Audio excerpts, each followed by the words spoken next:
Chapter 421. This palm wind was indeed miraculous. It seemed as if it could transfer his sword chi elsewhere. Yang Li no longer looked at him, as she knew that this palm strike, gathered from decades of her cultivation and hastily executed, was still capable of suppressing this abnormal exhibitionist despite the internal resistance caused by her body's hairs. As she soared into the air, her gaze swept below like an eagle. Her remaining strength was used to deal with that innocent bitch, because she realized that this seemingly pure bitch's cultivation was even higher than that of the inborn bitch. However, when she looked down, she couldn't spot that innocent bitch. Seeing the roof approaching, she was about to crash through it to escape. Thus she couldn't help opening her mouth to scream for help. Yes, both escaping and yelling should definitely work. At that moment, Murong, whose body was already tilted from the shock, trembled once more, accompanied by the sound of a crane's call. Hearing the crane's call, Yang Li was startled. Where? She had been tracking the location of that innocent-looking one, but it was only when the crane's cry rang out that she looked back towards that natural bastard. Can this natural-born bitch do this move? And still had the strength to execute it? In the next moment, Murong's body hair burst out wildly, turning into flying divine needles. He wasn't shedding much hair and wasn't a white tiger, but in that instant, he became a complete white tiger, utterly clean. Because she had been searching for Duan Yun's whereabouts and overlooked Murong suppressed by the palm wind. When Yang Li reacted, it was already too late. Her mouth, opened wide from shock, was instantly penetrated by Murong's body hair, emitting a strange cry from her throat. In just an instant, her body twisted as she fell to the ground. It was then that Duan Yun finally appeared from behind Murong. Fortunately, his extraordinary wisdom had led him to the technique crane plucking feathers, which could not only use his own body hair as divine needles but others as well. Yang Li hit the ground, and Murong together with Duan Yun quickly pounced on her, pressing several of her acupoints, each grabbing one of her arms. In just a moment, Yang Li's facial color swelled and turned purple. Her body convulsed continuously. Those hairs, they were so awfully itchy and painful. You, who are you? Spare me. Yang Li had already given up resisting and pleaded for mercy. Yuju Duo, acting for heaven, Duan Yun replied. Yuju demons, Yang Li exclaimed, shocked. In fact, earlier, she had a slight suspicion, but hearing these words from Duan Yun and Murong's mouths startled her even more. Who would have thought? These two old demons had gone mad, disguising themselves as women to infiltrate the Mingyu Palace, and unexpectedly attacked her unethically. Hearing her words, the expressions of Duan Yun and Murong darkened at the same time. Murong grabbed her neck and asked, Speak! Where are Ning Qing and Ziyu? Ah! Yang Li expressed pain and confusion. The ones you captured from us. Ning Qing is also your disciple. Speak quickly. Murong pressed her. I don't know. Yang Li answered. Bullshit. You as an elder, capturing two such important people and you don't know? Murong said anxiously. I really don't know. I know Ning Qing, but I didn't know she got captured. Really? Please let me go. I am in so much pain and itchiness. No, kill me. Please kill me. You are my parents. I will offer incense to you even after my death. At this moment, Yang Li had reached the brink of breakdown. Seeing her like this, Duan Yun and Murong felt that she might not be lying. Could it really be that she doesn't know? Murong pondered. Let her catch her breath first. We will continue questioning her later, Duan Yun said. With that, the two of them released her hands. Yang Li frantically slapped her own acupoints several times, barely managing to unblock them. Having mastered Mingyu skills, the acupoints in her body had already shifted, so Duan Yun and the others hadn't hit the critical points, and it wasn't difficult to undo. In an instant, she quickly mustered her true chi to expel the hairs. Duan Yun and Murong watched her, ready to restrain her again as soon as her condition slightly improved, to continue their interrogation. They had realized that the torture effect of the immortal crane divine needle was quite strong, enough to force out the information they desired. They still had plenty of hairs. Well, to be precise, Duan Yun still had some left. After all, the hairs he had just shot were mostly Murong's. But moments later, Yang Li, amidst concentrating her energy, suddenly rolled over and began frantically scratching herself with both hands. Murong and Duan Yun were startled. Murong couldn't help but caution. "What are you doing? Stop playing tricks." Yang Li looked at them, her hands already a blur of motion. "Stop scratching. Force the hair out first," Murong said. Yang Li's eyes nearly popped out as she retorted hoarsely, "I'll force you." "Wait." Murong and Duan Yun wanted to stop her, but it was too late. There was a snap. Yang Li scratched her own neck, her throat shattered, and blood spurted everywhere. Her eyes widened in shock, but soon showed an expression of relief. Everyone knew that the hair burrowed into her body was the main culprit, causing her indescribable suffering that could be described as an unprecedented form of torture. She knew she needed to force the hair out, but the hair was embedded too deeply, and with the nearing true qi, it twisted madly, causing both pain and itchiness to reach extreme levels until she choked. In this state of choking, she couldn't force out the hair. Thus, she could only scratch to relieve the itch and pain, almost wishing to tear out her own flesh and blood. Unable to bear the agony, she only could, with endless hatred, scratch at her own vital neck. She didn't want to die, yet she had no choice but to. These two old demons are real devils.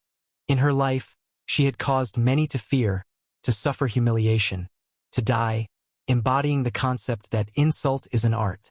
If not artistic, then insult to death. Unintentionally, she had become a figure of fear both inside and outside the palace, like a devilish fairy. But who would have thought? There are those even more ruthless than her. Thus, she was about to die. To her, death was even a kind of release. Finally, she need not endure the pain and itching.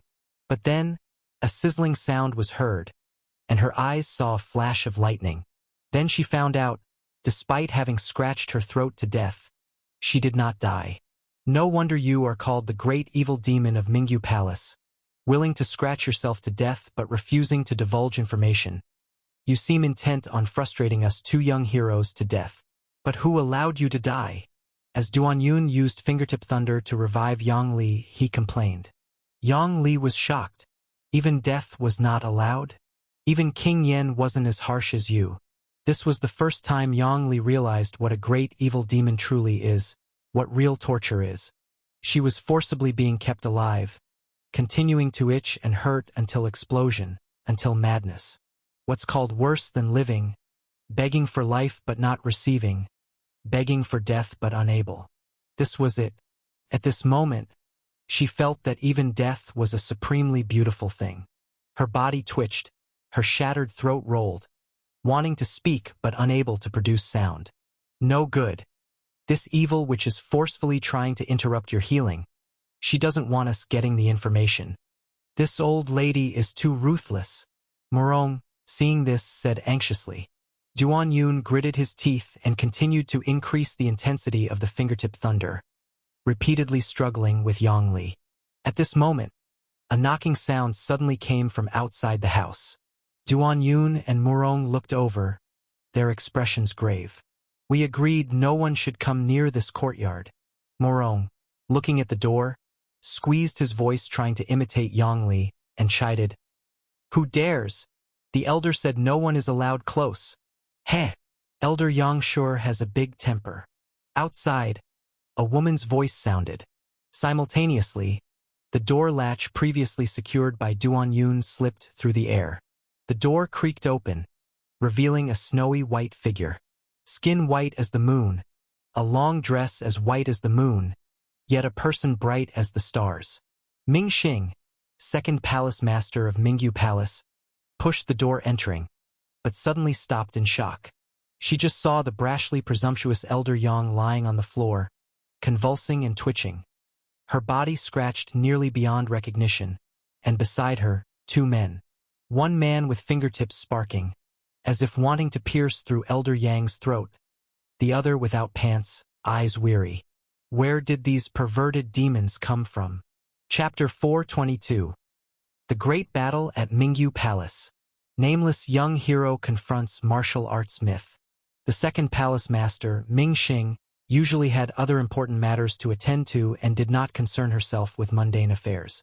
However, during this period, her confidant reported that there had been some strange changes in Mingyu Palace, and the atmosphere had become bizarre. She was originally too lazy to care, but her confidant appeared quite uneasy, which made her alert. Upon investigation, she discovered that the trouble was caused by the Elder's test having issues.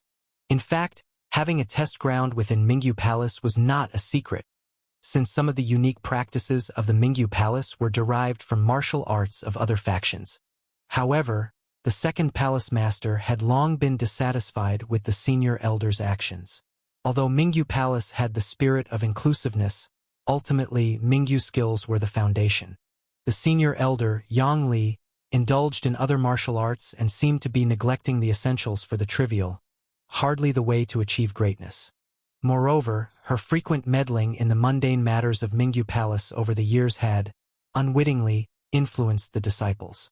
This time, the bizarre changes in the palace due to the test affected many disciples, which even made Ming Xing, who usually didn't concern herself with mundane matters, somewhat annoyed, prompting her to come and seek accountability.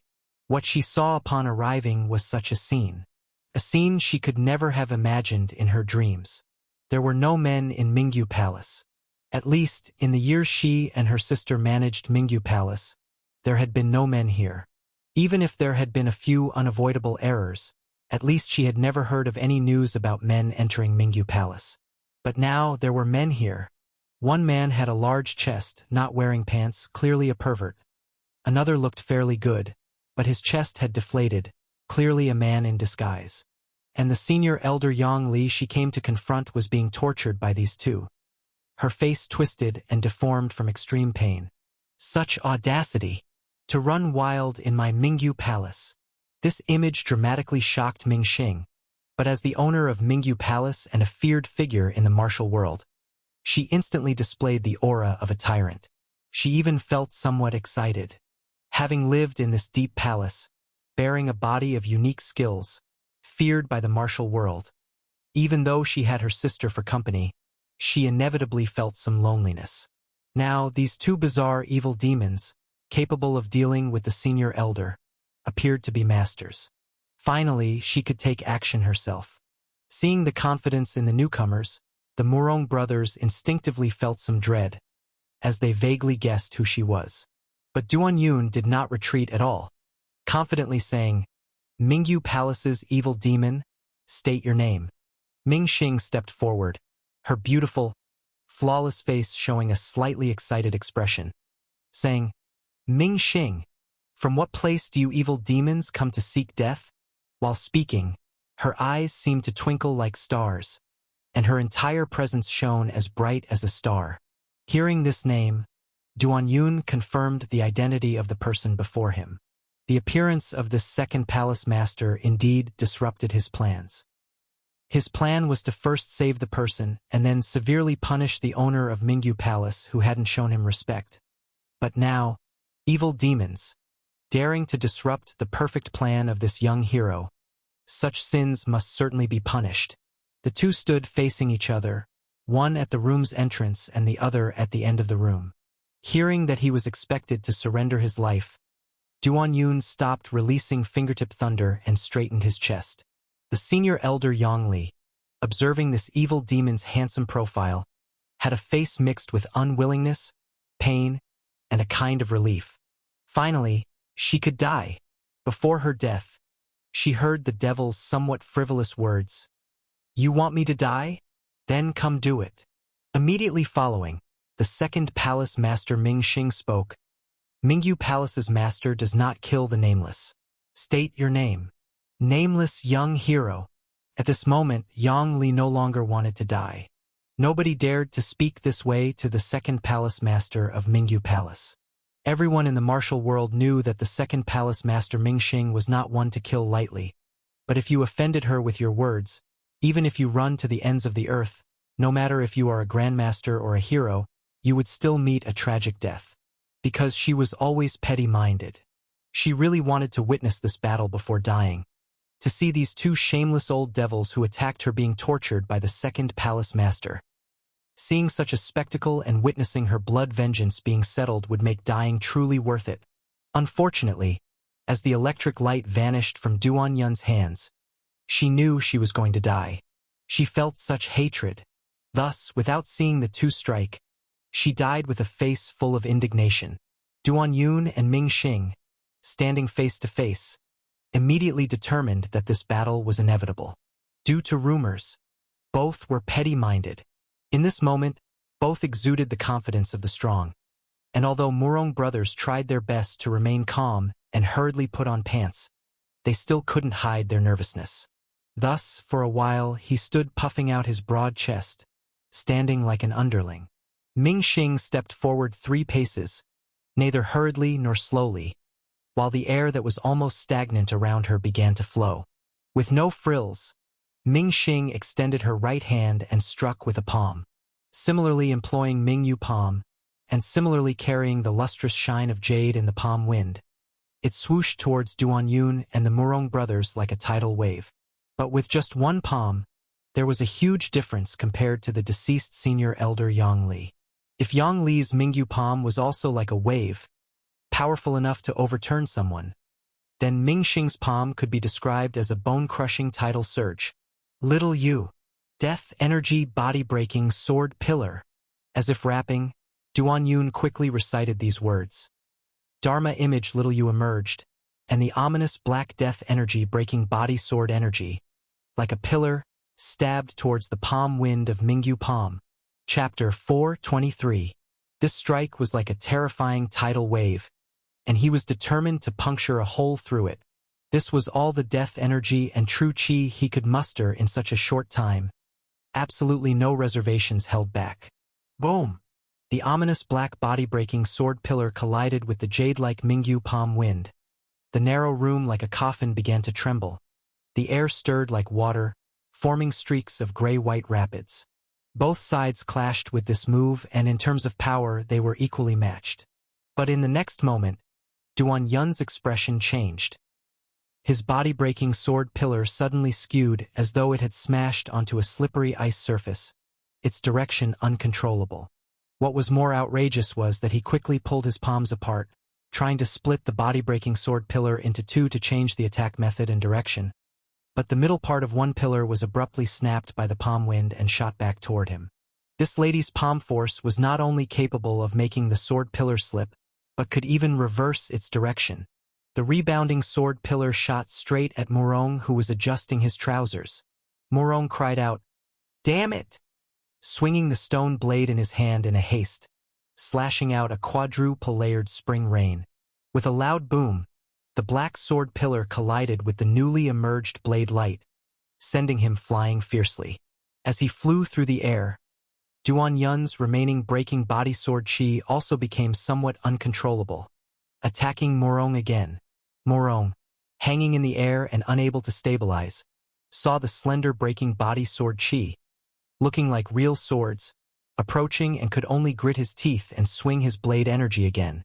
Bang, bang, bang sounds of explosions. He furiously smashed through a wall, flying out like a cannonball and landing in the muddy ground outside. For a moment, Duan Yun found it quite troublesome. This lady's hand technique was extremely strange. If initially her palm wind, appearing tangible with the luster of jade, was like a tidal wave, now in this tidal wave there seemed to be many hidden whirlpools. These whirlpools could alter the trajectory of his sword chi, even reversing its direction. Shifting flower and wood?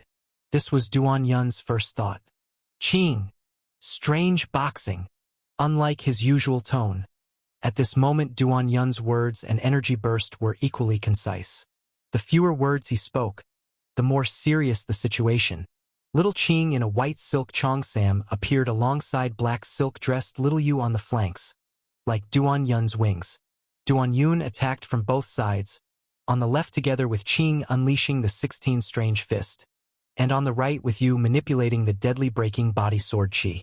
Instantly, the whole space was filled with sword chi, fist power, and palm wind swirling wildly. walls and floors marked with scars from swords, fists and palms, showing numerous cracks and holes, and part of the ceiling was even ripped off. Duan Yun could distinctly feel, the more he went all out, the more fierce those intercepted attacks became. But this situation was like sitting in a speeding dump truck without a way back and no brakes. It couldn't be stopped. He didn't stop but instead kicked up a broken slab from the ground, imitating Morong, using it as a blade to slash out blade energy. 6 layers of spring rain rotate. Rotate. Turn. In an instant, he crazily slashed out more spring rain blade energy. Since this bizarre palm wind could rotate like a whirlpool, shifting and changing, then he would rotate too.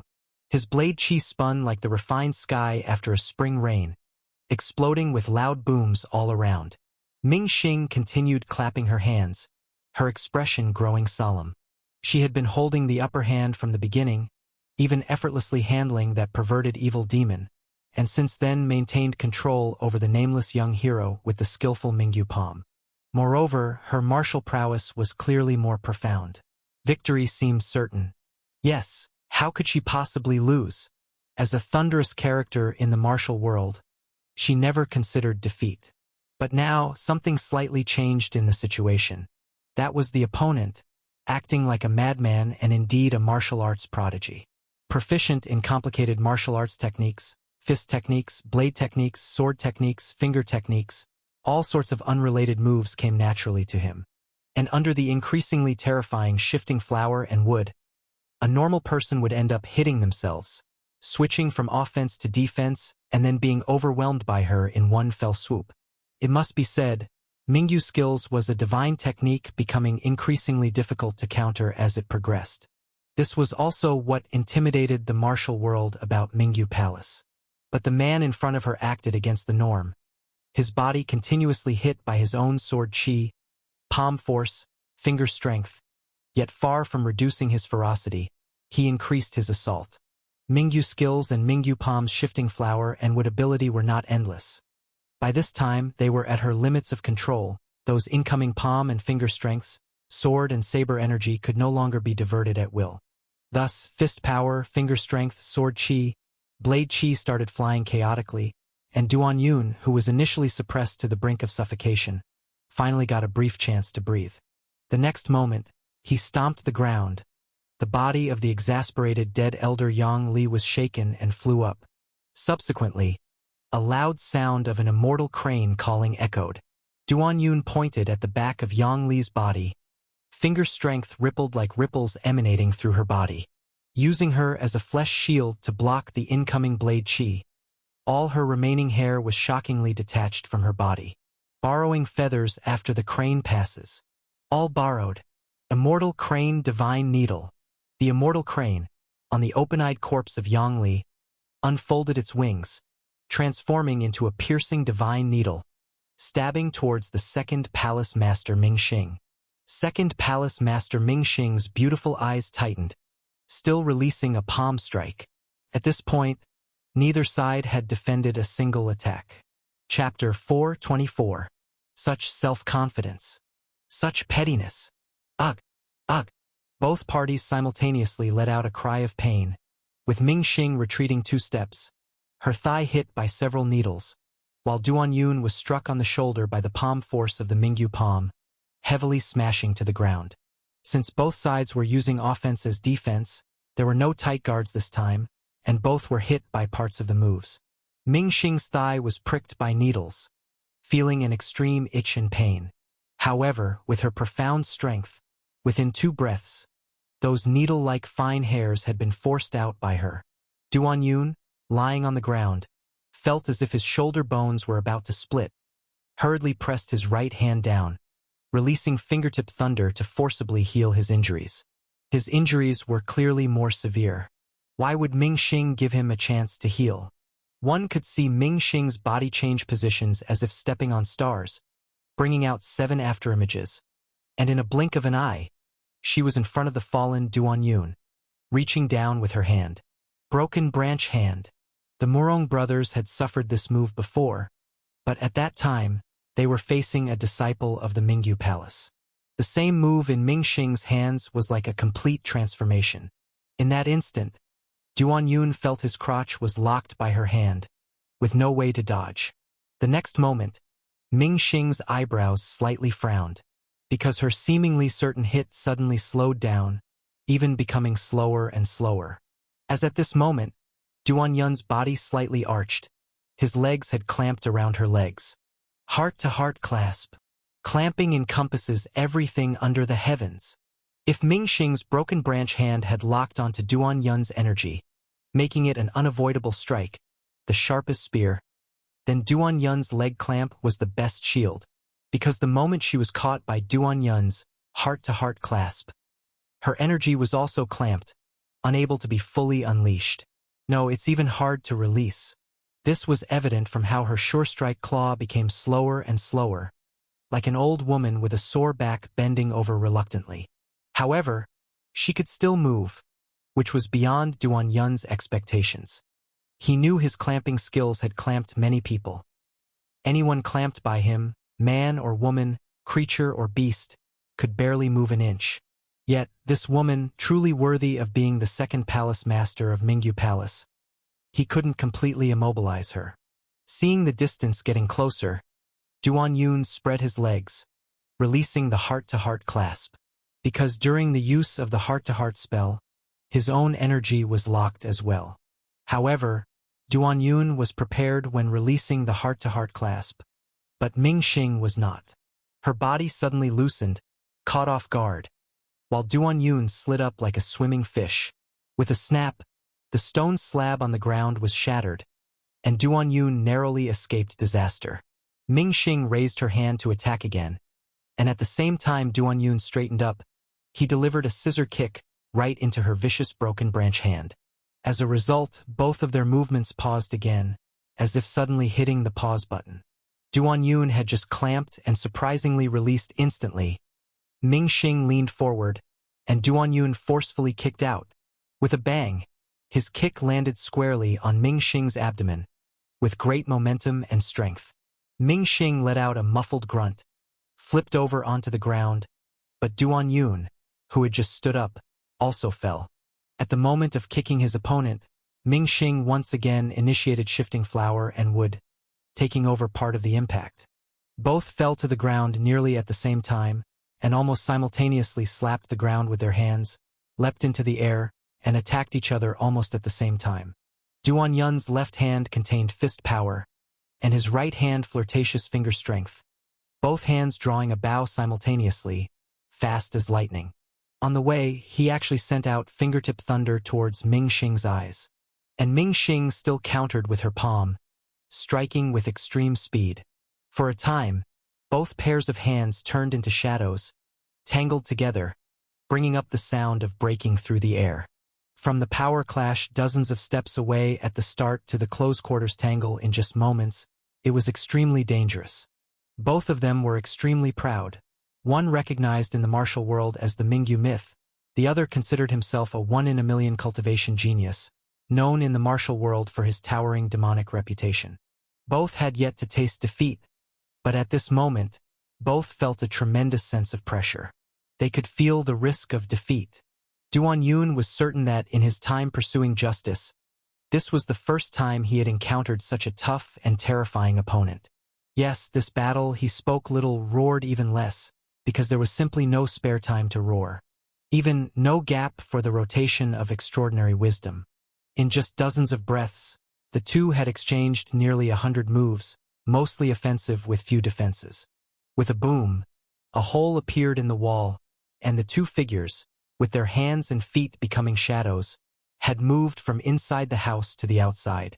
The Murong brothers had finally crawled out of the mud, only to find that they had been struck in the abdomen and could not summon much true qi. They struggled to support Duan Yun but couldn't keep up with the speed of the two fighters. In the blink of an eye, the two figures flitted, moving from outside the house into the sweet potato field.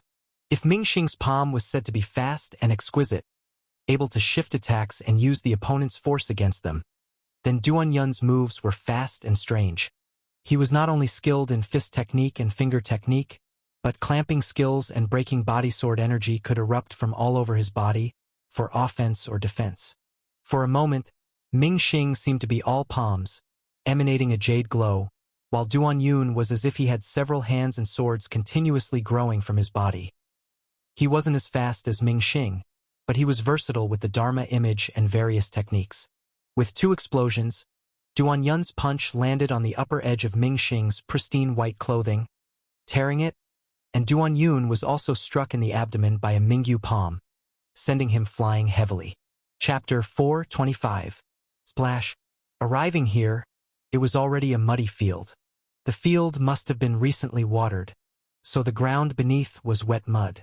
Both parties were in the field. If just earlier the two could rely on their movement techniques to step on the mud without sinking. Now, both parties affected by each other's strikes were smashed into the mud. Ming Xing's white clothing was torn, and her skirt was also stained with sediment. When she fell down, true qi flowed behind her, like an invisible hand pulling her up, and her whole body floated up. Her skin was originally as white as the moon, now like a lotus rising from the mud.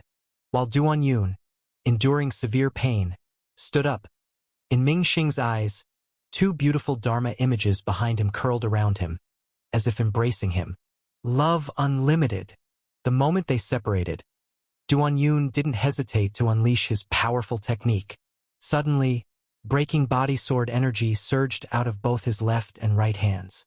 On the left was the shape of a blade, and on the right, a sword. Ming Xing only felt the wet mud underfoot sink, followed by spinning out numerous fine cracks. In the next moment, Duan Yun soared into the sky. The Dharma images behind him were like his giant wings, and the breaking body sword energy in his hands spun into a blur. The air stagnated, and the love unlimited hurricane formed by the breaking body sword energy spun down forcefully. Yes, even at the risk of internal injuries, he still executed this move. Because he knew, if he didn't completely defeat this woman today, it would be him who falls. Nameless young hero faced the greatest risk of his life. In Ming Xing's eyes, the sky seemed to have added a black hurricane. A terrifying hurricane of blades and swords, carrying the aura of slicing everything and ominous death. Compared to the opponent who immediately launched a powerful attack, she was half a beat slower. But only half a beat. Her pupils suddenly shimmered with starlight. Face off. Who has she ever feared? Flawless jade flower. Her palms turned upward, and a terrifying palm force shot into the sky. If previously the palm force emitted the luster of jade, then at this moment that palm force was like real jade. It was jade green and formed the shape of a flower. The flower blossomed into 9 petals, perfectly flawless. Boom! The black hurricane collided with the flawless jade flower, shaking out huge ripple-like waves. The surrounding sediment rolled like waves, and the nearby sweet potato field churned along. It was as if countless invisible oxen were plowing this field. In the midst of it, the terrifying forces triggered mechanisms, with sounds of explosions and arrow shafts whistling incessantly. Some of the Mingyu Palace disciples, originally alerted by the noise, were immediately driven back by this commotion. Those who did not have time to retreat even had their pants blown off by the strong force. In just a short period, the love unlimited black hurricane and the flawless jade flower clashed thousands of times. With a bang, after the final collision, the hurricane and jade flower dispersed. Both figures emerged from the sword and palm winds, their clothes torn, exhausted. 2 crisp snaps. The two who had just used their powerful techniques and could barely muster any true qi were still attacking fiercely, and in a moment of crossing shadows, they slapped each other. The damage wasn't severe, but it was incredibly insulting. Both gasped for breath, and Duan Yun's lips bled, the breaking body sword energy in his hands solidifying again. Dead or alive, must love unlimb. Seeing Duan Yun again, recklessly launching an attack, Ming Xing couldn't help but say, "Wait!" Duan Yun gasped heavily, shouting, "Wait for what? Surrender and beg for mercy on your knees." Ming Xing clenched her teeth and said, "Me surrender? Don't think I can't kill you. I'm just curious why you, this madman, insist on fighting desperately to the death. Duan Yun was actually in unbearable pain, much like the feeling of running to the limit during a physical fitness test in his past life. No, he was also injured. Ming Xing felt something similar. She wasn't afraid to fight this madman to the death, and she still had her trump card, but she knew that continuing the fight would cost both sides dearly. She had important matters at hand now, and the unexpected cost was something she could hardly bear, so she hesitated and felt bewildered. It was indeed strange to fight desperately without understanding why. She hadn't even brushed her teeth today. To death do us part?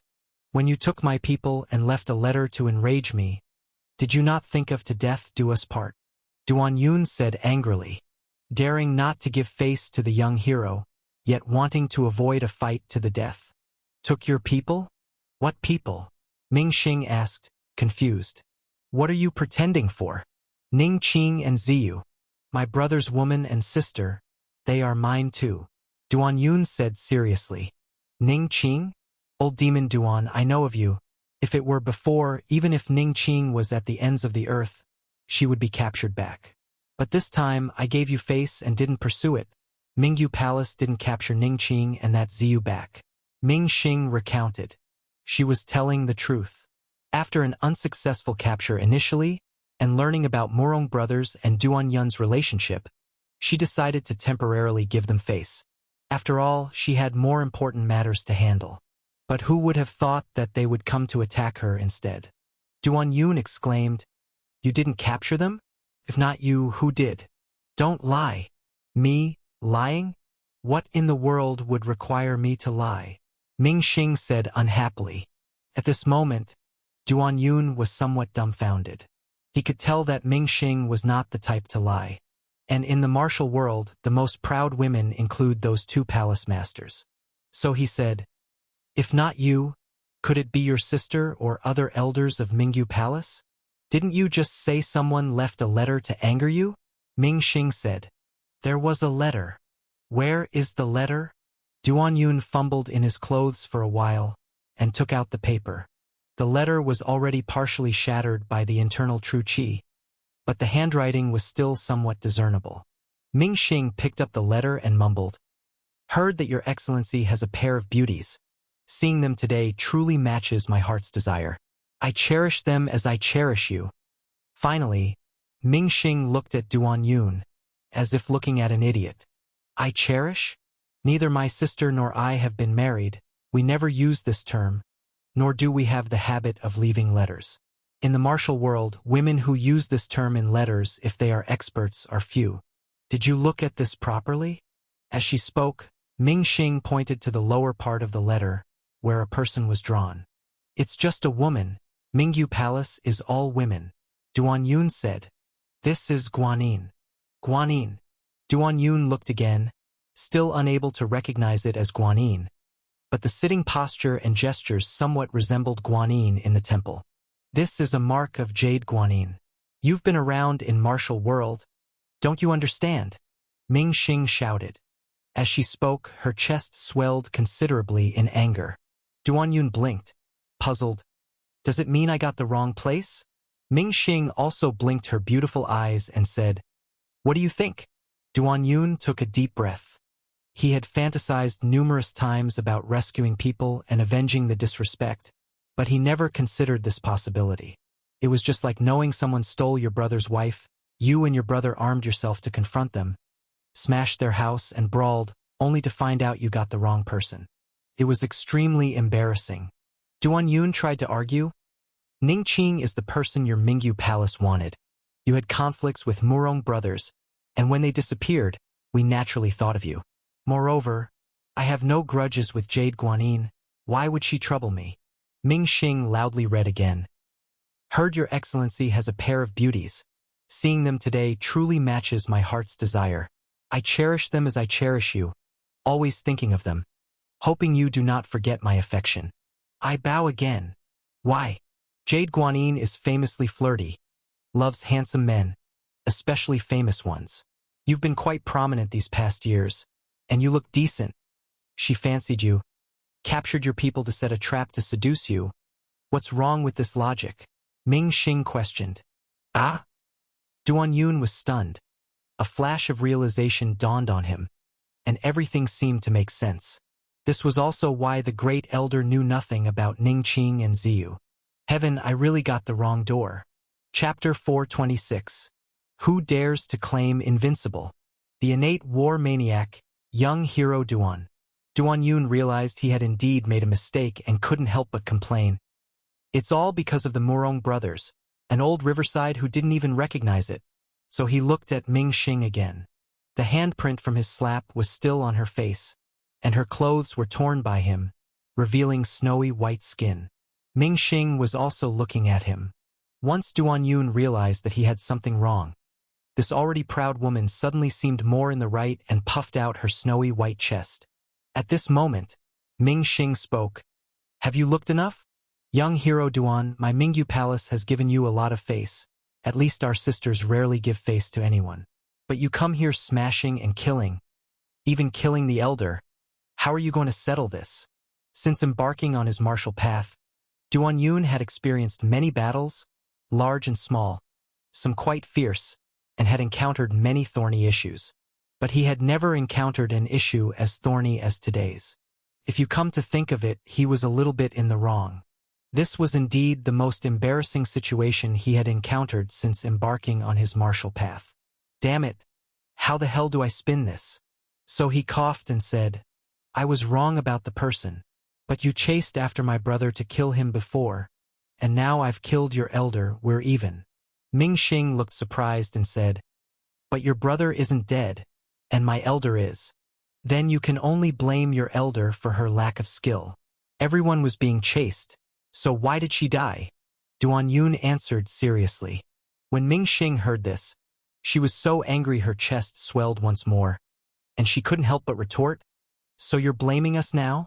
She'd never met anyone so shameless before. It's not your fault.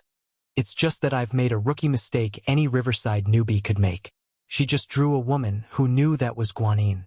Besides, your elder wasn't up to much, barely treating people like people, worked someone to death testing their abilities. I was just acting for heaven in this case. Saying this, Duan Yun straightened his back again. Acting for heaven, where's the mistake in that? You're acting for heaven on my turf. Are you teaching me how to do things? Ming Xing said with a dark expression. I am not. I am just clearing some trash for the two palace masters. We've exchanged martial insights, after all, and I don't think you're the type who likes to test abilities with lives. If the storytellers spread this, they'll think all of Mingyu Palace's unique skills are acquired this way. Duan Yun said. Ming Xing looked at him and said, keep talking. I want to see how much nonsense you have. With that, she simply sat down at the edge of the mud field, crossing her legs. Fighting for so long was indeed tiring. Actually, Duan Yun's words had resonated with her. She didn't care about those lives, but she disdained the concept of testing abilities like that. Mingyu Palace's unique skills were deduced through one's own efforts, not by testing on others. If you can't trust yourself and fear practicing wrong, then you're unworthy of martial arts training. Seeing that she wasn't pressing him, it was indeed giving him face. So, Duan Yun decided to give her some face and said, it was my mistake, a misunderstanding. Second Palace Master, whatever you want to do, let's hear it. Why not keep fighting? I'll let you strike 3 times. Ming Xing scoffed. You're acting the fool. Letting me 3 strikes. Do you have a life to let? Remember, you owe me a favor, and I can ask for it any time. Duan Yun pondered. That's reasonable, but there are things I won't do. I have my own principles. Tell me. First, what you want me to do must not go against chivalrous morals. Second, it can't tarnish my reputation as young hero. Third, forget it, just these 2. Hearing these 2 conditions, Ming Xing couldn't help but laugh. Especially the second one, as if you came here just to make me laugh. Old lady here is giving you some face by calling you young hero. Who doesn't know that you're the most notorious demon around recently? What the hell reputation do you have left to tarnish? That's settled then. Before I regret it, take your people and scram. Remember, I will come looking for you. following the principle that one shouldn't argue too much with the insane. Ming Xing finished her words and left like a cloud. The Morong brothers exhausted all their strength to get here. Seeing Duan Yun and Ming Xing sitting by the field talking, they had an illusion that they shouldn't have come. Duan Yun walked over, looked at his wound and said, "Let's go." The Morong brothers were surprised. "She's letting us go?" "Nonsense," Duan Yun replied. "Was I wrong to come just now?" The Morong brothers hesitated before saying, You just now, with all the pretty ladies? Can you do that with anyone?" "How so?" Duan Yun felt baffled and asked. "You said we would act for heaven together. I'm beaten to shit, and you suddenly flirt under the moon with the second biggest witch here. Where's Ning Qing? Where's Ziyu?" The Morong brothers questioned. It must have been because Ning Qing was mentioned. He suddenly burst into tears, wailing, "My Ning! My Qing! My heavens! My sister! Even the old demon wouldn't save you." With a slap, the letter was thrown onto his face before he could finish speaking. "Look carefully. What's this on the letter?" Duan Yun asked. "A woman," the Morong brothers said. "And then, she has big breasts." The Morong brothers replied, F***CK. This is Guanyin. Guanyin, you brag about being in old Riverside every day. Don't you even recognize the emblem of Jade Guanyin? Duan Yun shouted. He remembered being questioned by Ming Xing, her loud reading of the letter's content, and his foot scraping the ground in intense frustration. The Morong brothers stood there stunned, slowly coming to their senses. Chapter 427. "Ah? So do you mean there was a mistake? I'm screwed. It's not my fault. Every man who has seen Jade Guanyin has turned into a living dead. Where would I get a chance to see her? No, it's wrong. If such a mistake happened, Ming Xing would let us go. Could it be she really has feelings for you? Shut up. Just because of this I owe someone a favor. What favor does Mingyu Palace need? I get it. A favor returned by the flesh. Alas, would the palace master of the Mingyu Palace like men? Or just simply want to assault and insult young hero? I told you, shut up. Mingyu hanging in the sky. In a spread of purple flowers, there lies a magnificent palace. If previously the elders' Lingyu Palace had an aura of countryside due to growing sweet potatoes, here, there's none of that. It was desolate without any trace of worldly life, just like a palace on the cold moon. This is the Yuhua Palace, where the two palace masters reside. Or rather, this is how people in the martial world imagine Mingyu Palace to be. Ming Xing returned deep into the palace, where flowers burnt like fire. Great Palace Master Ming Yu stood amidst that blaze. If second Palace Master Ming Xing shone like the stars, then Great Palace Master Ming Yu was like the moon, lone and mysterious, yet with a cold, gentle radiance. Ming Yu looked at Ming Xing with a puzzled expression and said, "Who could have fought you to this state? Has Yang Li truly made such progress over the years?" The two palace masters of Mingyu Palace seldom inquire about worldly matters within Mingyu Palace. But that does not mean that they are blind and deaf to them. In fact, they have been somewhat dissatisfied with the elder Yang Li's conduct, as she has subtly influenced the atmosphere of Mingyu Palace. Testing and then cultivating in Mingyu Palace could be a good thing for a sect, but not in the eyes of Ming Yu and Ming Xing. What they dislike is simply no good. Just as Ming Xing had thought earlier, Yang Li's testing method was about sending the test person to test the waters first, which represented lack of confidence, something they disdained. The sisters had once planned to remove Yang Li, but due to her being a veteran from the era of the previous palace master, they hadn't acted. Now that Duan Yun had killed her, he did as he said he would, eliminating the dregs for the two palace masters. This was also one of the reasons why Ming Xing did not fight to the death. Hearing her sister's words, Ming Xing shook her head and said, "It's old demon Duan." "Old demon Duan? The one tied up with Ning Qing?" Ming Yu responded coldly. There was a small crescent scar on her right cheek, which did not look like makeup, but more like a kind of scar. The scar, instead of marring her beauty, added a mystical charm to her. "You didn't kill him," Ming Yu stated. I didn't. Ming Xing shook her head. You can't kill him, Mingyu said. I could, but it's hard without getting hurt. I cannot afford injuries at this time, Ming Xing declared. Mingyu shook her head.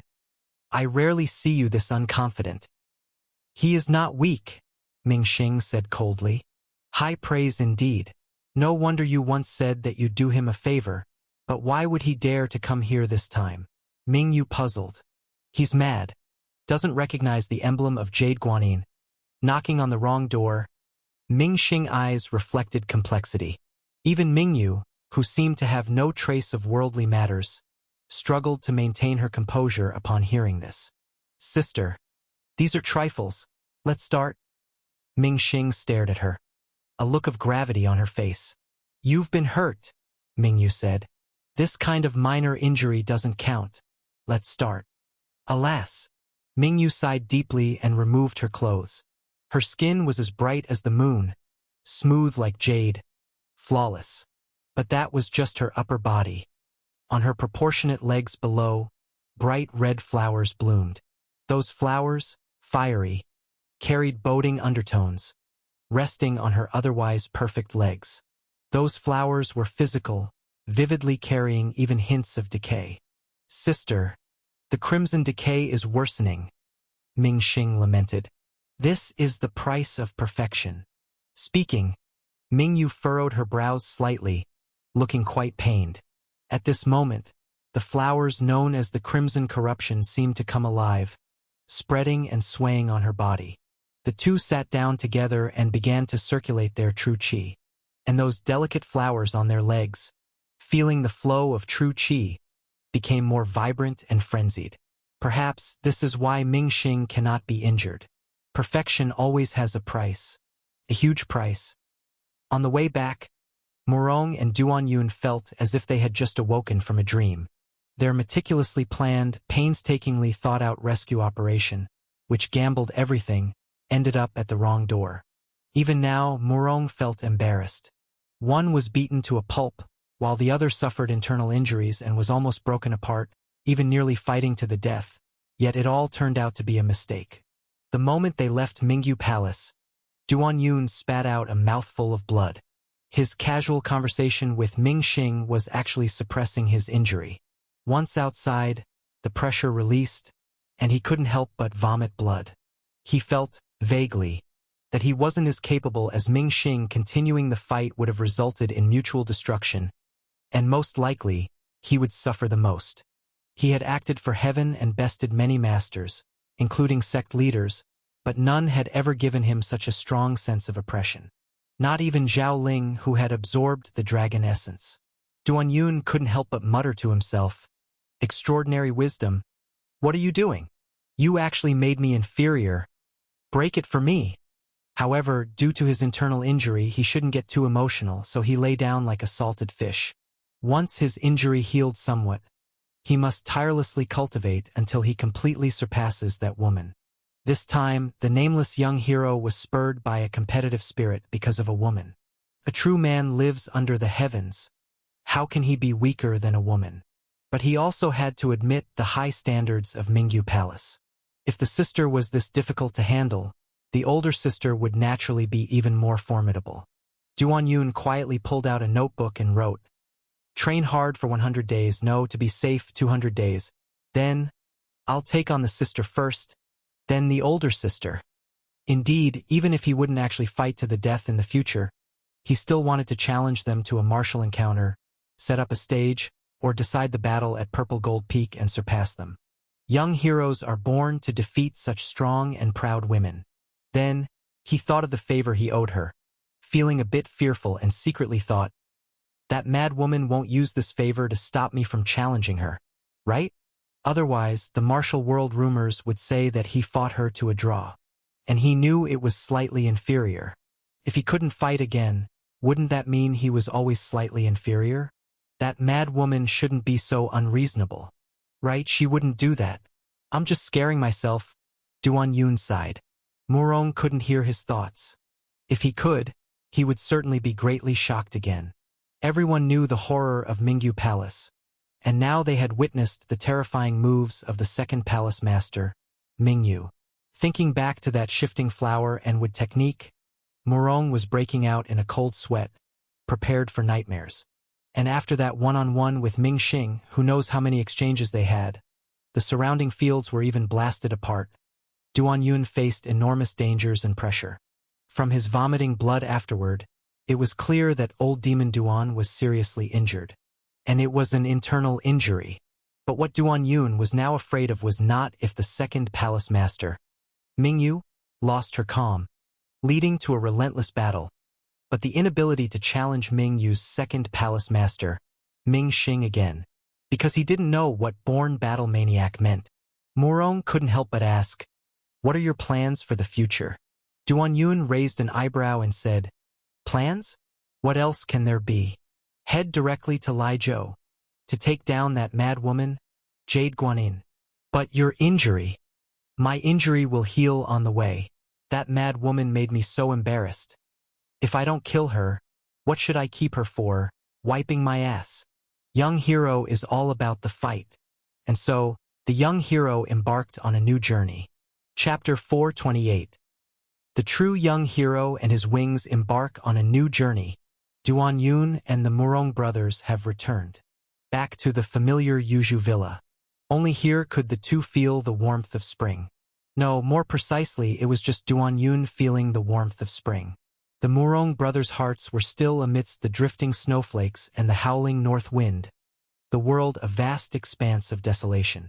Because although they had returned, they had not brought back his beloved. Who would have thought his all-in, wholehearted rescue would end like this?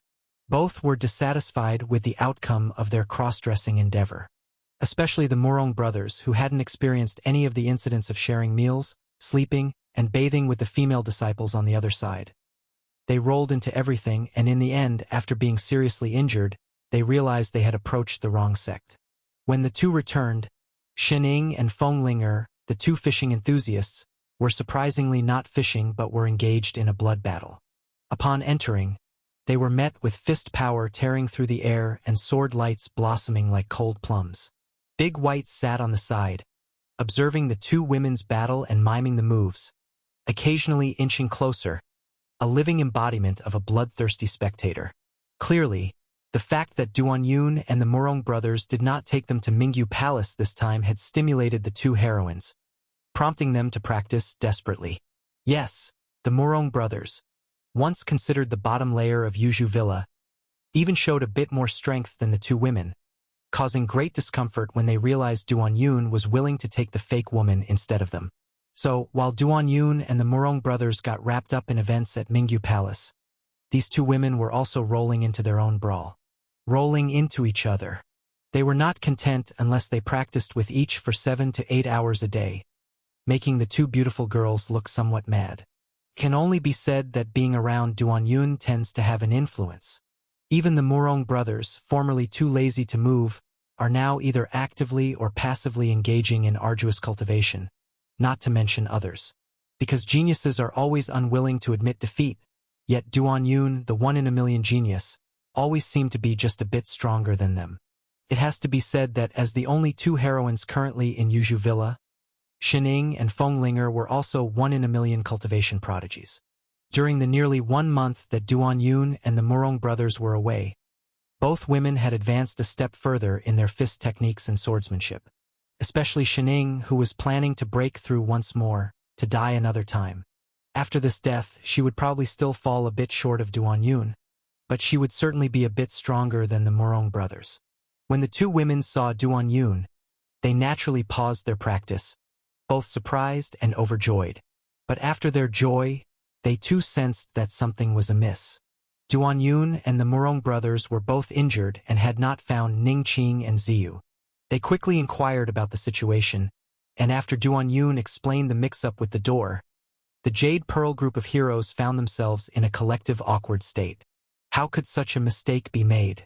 If word got out, others might think Yuzhu Villa was full of unsophisticated country bumpkins. It wasn't Mingyu Palace, but Jade Guanin? Shen Ying exclaimed in shock. The Murong brothers coughed and said, "Luckily, the second palace master of Mingyu Palace didn't act impulsively. She reasoned a bit and seemed somewhat interested in our young hero Duan. Otherwise, our efforts would have been in vain, and we both would have been badly hurt. Feng Linger quickly caught the key point and asked, "What do you mean by somewhat interested?" Duan Yun replied, "It means nothing. He's just talking nonsense." It was clearly that old woman, fearing she couldn't beat me, deliberately finding an excuse to back down mid-fight. He couldn't very well say that it was the generosity of the second palace master of Mingyu Palace who reasoned with them and forgave them once he owed her a favor, right? When you're out and about, your identity is what you make it. Then, he started to blame the Murong brothers, saying, "After all is said and done, it's your fault. Not only did you fail to recognize the symbol of Jade Guanyin, but you also made a scene weeping and wailing, acting as if it were a matter of life and death, and caused me to rush and make a mistake that even a newcomer to the martial world wouldn't make." The Murong brothers dared not talk back loudly and could only mutter, "But you were the one who said to deal with the palace master of Mingyu Palace first. That was then, this is now. You influenced my judgment," Duan Yun replied. At this time, Feng Linger's expression turned solemn and she said, "Now, those people have fallen into Jade Guanin's hands, which is quite troublesome. In recent years, the most mysterious and gritted teeth-inducing villainess in the martial world was probably Jade Guanin. Indeed, the Red Building Women's group of heroes may not have caused as much of a shadow over the handsome heavenly pride of the martial world as Jade Guanin alone. Many of the handsome heavenly pride had suffered at her hands. These hand-picked men of the sex are the darlings within their sex, each with many admirers. Even if taken for debauchery by women, it was a valuable debauchery, as they were considered potential marital alliances. Yet, they carelessly fell prey to Jade Guanin from the skies, either disappearing without a trace or becoming her living dead. It was evident how many people wanted Jade Guanin dead from this. One could say that there might be more people wanting her dead than those seeking to kill Duan Yun, the nameless young hero, and all the other allies of the evil demon. Yet there she remained, Jade Guanin. She desired any handsome heavenly pride she wished, living untouched on her island, the years passing peacefully, occasionally coming out to prey. Now, even the notorious old demon Duan was someone she considered ravishing, a testament to her confidence and tactics. Feng Linger knew more and felt a deeper hatred for this woman. Her mother was poisoned by Jade Guanin during a fight, which led to her suffering from a bizarre disease that made her dance on graves. "What's the plan now?" Shining asked, frowning. The Murong brothers were also a bit frantic, saying, "Nothing bad will happen to Ningqing and Ziyu, right?" Feng Linger analyzed. "They should be fine. After all, Jade Guanin only likes men. If she still has an interest in Duan Yun, she will surely keep those two as bait." Chapter 429. Murong brothers panicked and said, "What if she's not interested?" "Who knows?" Feng Linger replied. Duan Yun couldn't help but grumble to himself. What does he mean she might still be interested in me? Who is he underestimating? Even if my charm is lacking, it wouldn't just last for a single month. He calmly declared, "We'll set off tomorrow to rescue them from Yellow Jade Island." Shining frowned and said, "Not to mention how we will get onto the island. What about your injuries?" "It's a minor injury. It'll heal on the way. Time waits for no one. We must secure the intelligence today." Duan Yun made his decision. Feng Linger frowned and said, "This time it's probably not going to be easy."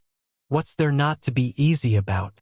Just take out all the silver used for chivalrous deeds. As long as we pay enough silver, we can even find out what color underwear Jade Guanin prefers," Duan Yun answered. For these operations, Duan Yun had always purchased intelligence from the Curtain Door organization, even his disguises. In his heart, the Curtain Door organization was highly professional. Apart from being expensive, they had no other faults. But that afternoon, he and Feng Linger went to the Curtain Door organization, only to realize that he was too naive. The intelligence on Jade Guanin proved to be even harder to get than that of Mingyu Palace.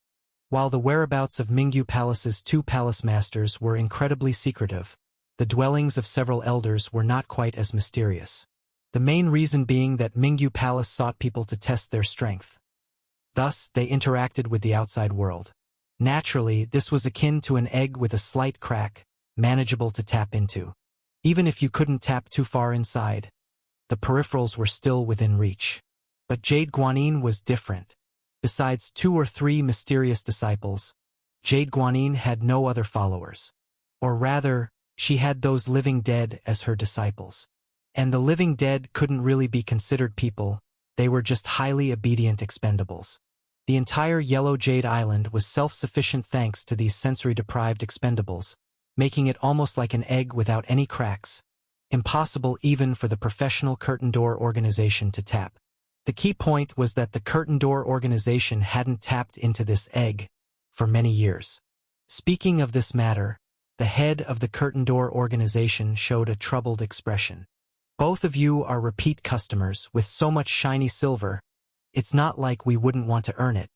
According to this head, probing information about other sects wouldn't cause much trouble. First, because most sects were not completely insulated, news was everywhere, and they didn't care much by nature. Secondly, even if there were issues, the capabilities of the curtain door organization could suppress them. In the martial world, intelligence was also a form of currency as well as life.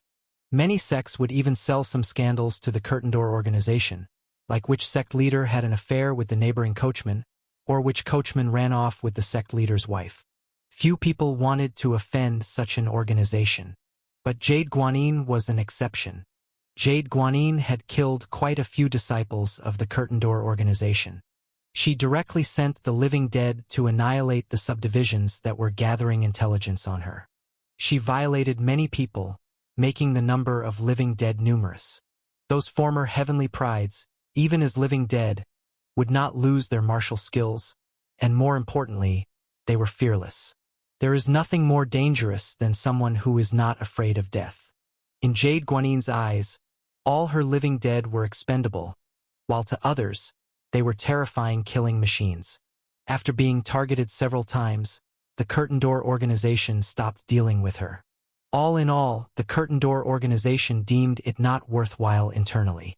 Even though the disciples of the curtain door organization were considered expendable, when compared to Jade Guanyin's living dead, they lacked cost-effectiveness. That's also a reason why little intelligence was available on Jade Guanyin.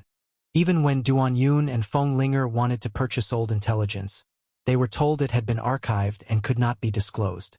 Until Duan Yun said, "I don't care whether it's archived or not. If you don't hand it over, this young hero will make you experience madness today." The head no longer dared to mind about internal rules and took out the sealed archives. Nor did he dare to accept the silver. The curtain door organization was in the business of intelligence and wouldn't normally check the identities of its clients. After all, without being paid, why bother to check? The head had suspected the identities of Duan Yun and Feng Linger before, but since they had always been quite amiable in doing business and didn't exhibit the rumored madness, he began to think he was wrong. Until Duan Yun's recent speech with "this young hero," which made the head shudder with realization. It was said that old demon Duan liked to play the role of a young hero. When he played the young hero, he was not as abnormal, and as long as you went along with it, treating him as a young hero, nothing too bad would happen. This was a standard survival principle in the martial world when meeting old demon Duan. But if he didn't wish to play the role anymore, then disaster was imminent. That was close. Watching the receding figures of Duan Yun and Feng Linger, the head's back was already drenched with cold sweat. Being discovered for providing secret archives to outsiders would result in a heavy punishment. Yet compared to offending old demon Duan, that punishment is not worth mentioning. Will I directly be killed or violated, or will I be defiled and then violated before being killed? The person in charge analyzed. He seriously suspected that the woman he just encountered was the one defiled by old demon Duan.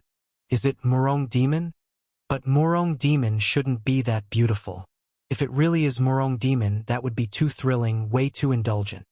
This chief of the screen door, who considered himself a pervert, played quite wildly in private, but still found the possibility both perverted and extravagant. Duan Yun and Feng Linger looked at the top-secret archives given for free by the screen door with mixed feelings. They were glad that the screen door still knew how to do business, having earned so much silver from them, and even knew to give something in return once. Yet they were worried because the archives were indeed old and didn't contain much useful information. Or in other words, the screen door didn't find the core information in their initial investigation of Jade Guanyin and thus halted further probing. Nevertheless, the archives provided some references, so they weren't completely clueless. When the two returned to Yuzhu Villa, it was almost dark. Shining was cooking. One must eat well no matter what they're doing. Duan Yun had decided to set out tomorrow to find Jade Guanyin and kill her entire family. "This time I must go," Feng Linger said suddenly with all seriousness. "I'm also going. You have no excuse this time," Shining followed with equal earnestness. Duan Yun raised his eyebrows. "You can't refuse because the Murong brothers can't go," Shining added. The Murong brothers were eating an eggplant and almost choked to bloody cough. Or rather, they were already somewhat coughing up blood. Duan Yun looked at them and said, "You really can't go." The Murong brothers were severely injured this time with the palm force of Mingyu Palm, along with palm wind shifting flower and death energy breaking body sword energy damaging their internal organs to the extent that they could not circulate true qi normally. Looking back, they always felt that in the 2-on-1 fight, it wasn't like they were joining forces against Ming Xing, but rather like Duan Yun and Ming Xing were ganging up on them. One can only say that the unique skills of Mingyu Palace were truly magical. Friends seemed to have turned into enemies, and enemies into lovers. Yes, when thinking of the silhouette of Duan Yun and Ming Xing chatting under the moonlight in the fields, he felt they seemed like lovers. Indeed, the foreshadowing was laid long ago. Murong brothers said, "On the way, you could treat me." Duan Yun shook his head and said, "I can only try my best to heal myself." "You've done enough, just focus on healing," they replied. Then, he turned to Shining and Feng Linger and said, "But this is not why you should act together." Feng Linger said sternly, "My mother has a grudge against Jade Guanyin, and that means I also have a grudge against her. I understand more about Jade Guanyin than any of you. Not many people could have a fierce fight with Jade Guanyin and both sustain injuries. The Purple Dragon King was one of them. And Feng Linger happened to be her daughter, deeply resentful of Jade Guanyin for injuring her mother, and she also should have heard about Jade Guanyin from the lady. Duan Yun had no reason to prevent a daughter from taking revenge on the person who hurt her mother. In that fight, it was said that both sides were injured, but judging from the outcome, the lady suffered more since she contracted a strange illness and had to leave her familiar surroundings to go to the sea. With Feng Linger going, naturally, Shining also wanted to go. "Am I worse than her?" With that single sentence, Duan Yun had nothing more to say. When a woman says that, you better just go along with her. After all, the most terrifying thing about women is comparison. Once they start comparing, their hearts are smaller than the eye of a needle. The day after, Duan Yun set off with 2 wings. The Yuzhu trio embarked on a new journey, while the Murong brothers, left alone guarding the empty house, lay under the bed in tears. It was supposed to be about saving the person he loved, his heaven, but he could not go and was left only to stay beneath the bed. Beneath the bed, the Murong brothers felt this painful sentiment, their hair fluttering with budding green. This pain, this helplessness, was sure to stimulate him to become stronger. Chapter 430. Heroic spirit materializes. I want to be a hero. Inside the carriage, Duan Yun was seated opposite Shining and Feng Linger. Duan Yun sat on one side while the 2 women sat on the other. None could sit next to Duan Yun. Thus, at that moment, Duan Yun's sides were distinctly separated. This was their 3rd carriage change. During their trip in the 2nd carriage, Feng Linger had already prepared human skin masks for the 3. Being the person most familiar with Jade Guanyin, she insisted that they must not expose their identities, otherwise they would be too vulnerable. Therefore, by the time they left Yun's state, the 3 had already transformed into completely different individuals. Now, the nameless young hero had become a rich merchant known as Guan Qi, and Feng Linger and Shining played the roles of his beloved wife and beautiful concubine. What particularly irked Shining was that Feng Linger had given herself the mask of the legitimate wife, appearing dignified and elegant, whereas hers was clearly that of a concubine, somewhat foxy and flirtatious. Thus, the 2 women remained in a sulky mood until now, But this was quite reasonable as the charismatic rich merchant Guanqi was accompanied by two beautiful women, so a little jealousy between them seemed natural. This time Duan Yun was playing a rich merchant who loved traveling around, naturally fitting the profile. The carriage was pitch black, carved with delicate patterns on its ebony body. Even the coachman was a hand-picked expert, and she was a young lady wearing a pink gauze dress. It could only be said that the young lady was not only young and beautiful, but her driving skills were also exceptional. Along the way, over stone paths, mud roads, mountain paths, and narrow trails, the carriage had traversed all. Yet Duan Yun and his companions hardly felt any jolting. It could only be said that the 700 silver hired carriage and coachman were expensive for a reason. If it weren't for Duan Yun already being accompanied by two beauties, this young lady might have offered that kind of service, even feeling regretful for not being able to offer it. It could only be said that Feng Linger was also a bit of a looker, as the rich merchant guise she crafted for Duan Yun was also handsome, strong, and robust. Even in the chilly early spring, he wore his clothes loosely, revealing solid chest muscles. Such a man, wealthy and handsome, yet also appearing robust, would probably be hard for most women to resist. Feng Linger chose Guanqi because she knew his ship had encountered a storm 2 years ago and it was believed he had perished. This incident was not widely known, and more people thought he was lingering in Fusang, unwilling to return.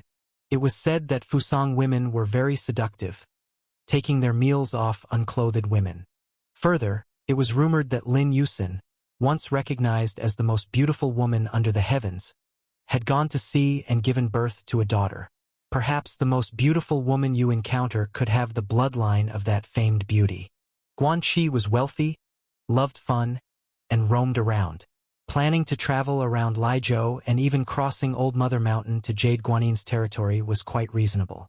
According to intelligence, behind Thunder Mother Mountain lay a large mysterious swamp and continuous sand dunes, and within those dunes, the desert country where Jade Guanin also held significant influence. This was also one of the reasons why Duan Yun and his companions needed to hide their identities. Arriving in Laizhou, for Duan Yun it was revisiting an old place. By that time, their carriage rolled across the gradually greening prairie, and on a clear day, they could see the distant snow-capped mountains. It was in those mountains that Duan Yun had destroyed the Thunder God and Mother sect.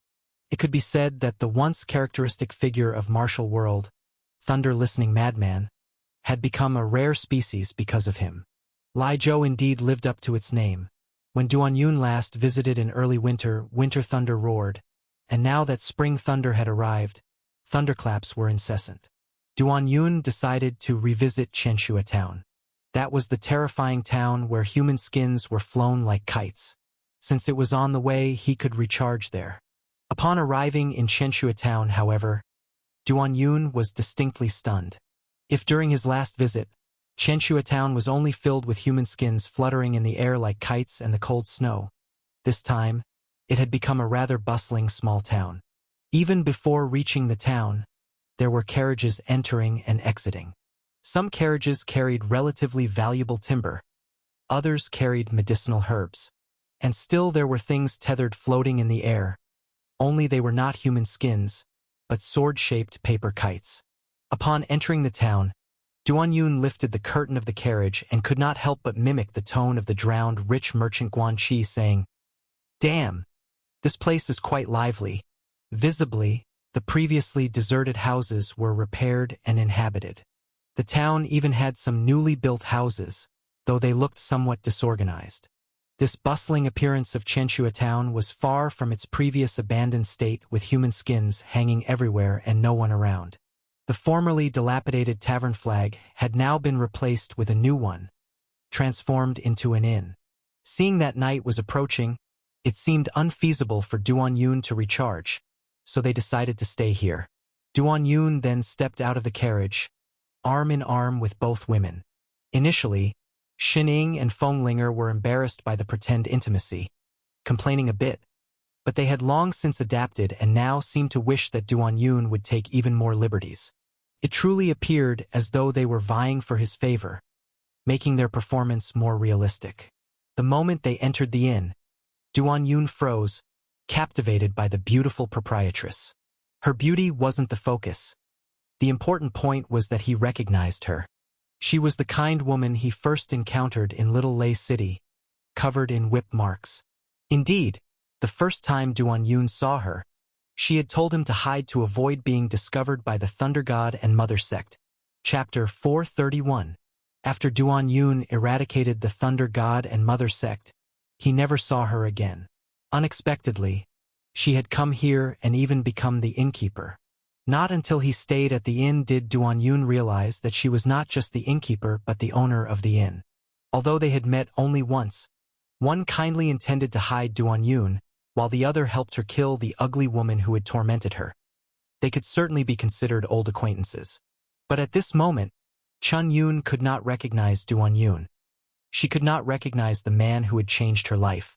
Duan Yun also did not know that this inn was the most important stronghold of the great hero storyteller, and that the owner, Chun Yun, the person he had once saved, was the initiator of the heroic storytelling. She was also the first great hero storyteller. Duan Yun felt that this fate was very peculiar, so he couldn't help but inquire about this owner. Those unaware thought he had taken an interest in the beautiful innkeeper. Including Feng Linger and Shining, that's what they thought as well. As a result, an assistant couldn't help but say, "Guest, although you look decent and seem wealthy, you can forget about Boss Chun. You bastard. Is there a woman out there too good for your own Guanxi to consider?" Duan Yun said.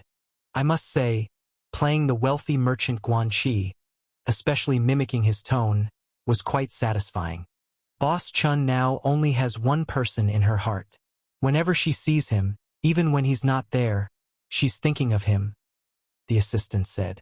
This assistant looked experienced, or to put it another way, someone who isn't afraid of trouble. Facing the imposing merchant Guanxi, he was neither servile nor overbearing. After all, a great hero storyteller fears nothing. Who's that? Her husband? So she might be a widow? Duan Yun muttered, looking at the statue behind the inn's counter. Placing a deceased husband's effigy in such a place did seem rather unsettling. What are you talking about? That's the effigy of Duan Juxia. Boss Chun was saved by Duan Juxia, and her heart has always been full of gratitude towards her savior, and she intends to pray for him for the rest of her life. She would definitely not care about someone like you. Duan Yun looked at him. The assistant also looked at him and said, What are you looking at? You think just because you're handsome, you can do as you please? No matter how handsome you are, can you be more handsome than Duan Juxia? Duan Yun? Duan Juxia? Duan Yun tried saying, Nonsense, besides him, who else here dares to claim to be a hero? We're all from Little Lei City, and living a good life like this is all thanks to Duan Juxia. Saying so, the assistant went to offer incense to the effigy. Following him to offer incense was the innkeeper, Chun Yun. Seeing this scene, Feng Linger and Shining were both stunned. They looked again at the effigy, and it did indeed somewhat resemble Duan Yun. By now, they had also realized that if the effigy represented Duan Yun, then the yellow sword paper kite flying outside should be the Huangshan golden sword Duan Yun had previously used. At that time, Chen Yun had only seen this weapon, so she took it as a symbol of Duan Yun. Duan Yun couldn't help but drink half a jar of wine fiercely, barely touching his food. Afterward, he went out for another stroll. This time, Feng Linger and Shining did not accompany him. Duan Yun walked around Chenshua town 3 times before stopping. He stood at a high point of the town, looking down on the transformation from a desolate place adorned only with terror-inducing skin kites, to a bustling scene with wisps of cooking smoke, feeling quite moved. He was even teary-eyed, feeling blessed. All these changes were due to his one act of heroism. At this moment, he suddenly felt as if the heroic spirit had materialized. I want to be a hero. To be a hero for a lifetime. Amid the rising smoke of Chenshua town at mealtimes, Duan Yun couldn't help but exclaim. At night, Duan Yun slept in the same room as Feng Linger and Shining. He slept on the bed while the 2 women slept on the floor. He had suggested that one of them perform an act with him by taking turns sleeping on the bed, with a no-deception promise, but not only did both women disagree, they also threatened to beat him up, intending to pinch his flesh and pull his hair, resulting in the current situation. Duan Yun also suggested sleeping on the floor himself, letting them sleep on the bed, but was again rejected. Their reasoning was, if the wealthy merchant wasn't a masochistic pervert or a natural coward, he wouldn't do such a thing. Letting women sleep on the floor was more in line with a wealthy merchant's style indeed. To maintain their personas, they insisted on sleeping on the floor. It has to be said, the combative nature among women can be more intense than an immortal's magical battle. Don't even think of interjecting a word, they're always right anyway. It was quite strange, even a bit eerie, to sleep in an inn that worshipped his own statue, but it was a novel experience. Duan Yun even felt quite comfortable, enveloped by a warm sensation of heroic spirit. The following day, Duan Yun and the others left Chenshua town. Had it not been for the urgent tasks at hand, he would have liked to stay a few more days. He had never doubted himself, yet because of this town, and the people within it whose lives were changed due to him, he became even more resolute. The path of heroism, he thought, needs to be pursued with greater vigor. Duan Yun's carriage was back on the road. But this time, trailing behind the carriage was our kite connected by a copper wire. The kite was not made of paper but of thinly shaved animal hide that looked just like the golden sword he carried, very attractive under the sunlight. Duan Yun carried it not only because he liked it but also because he needed to recharge. With so many people living in Chenshua town, it was not suitable to charge without clothes. He had to find another place. Fortunately, in Lijiao's spring, there were plenty of thunderstorms, allowing him to strip and recharge at any time. To reach the territory of Jade Guanyin, even to set foot on the island, they had to bypass the Old Mother Snow Mountain and head to a place called Wuya City. Chapter 432.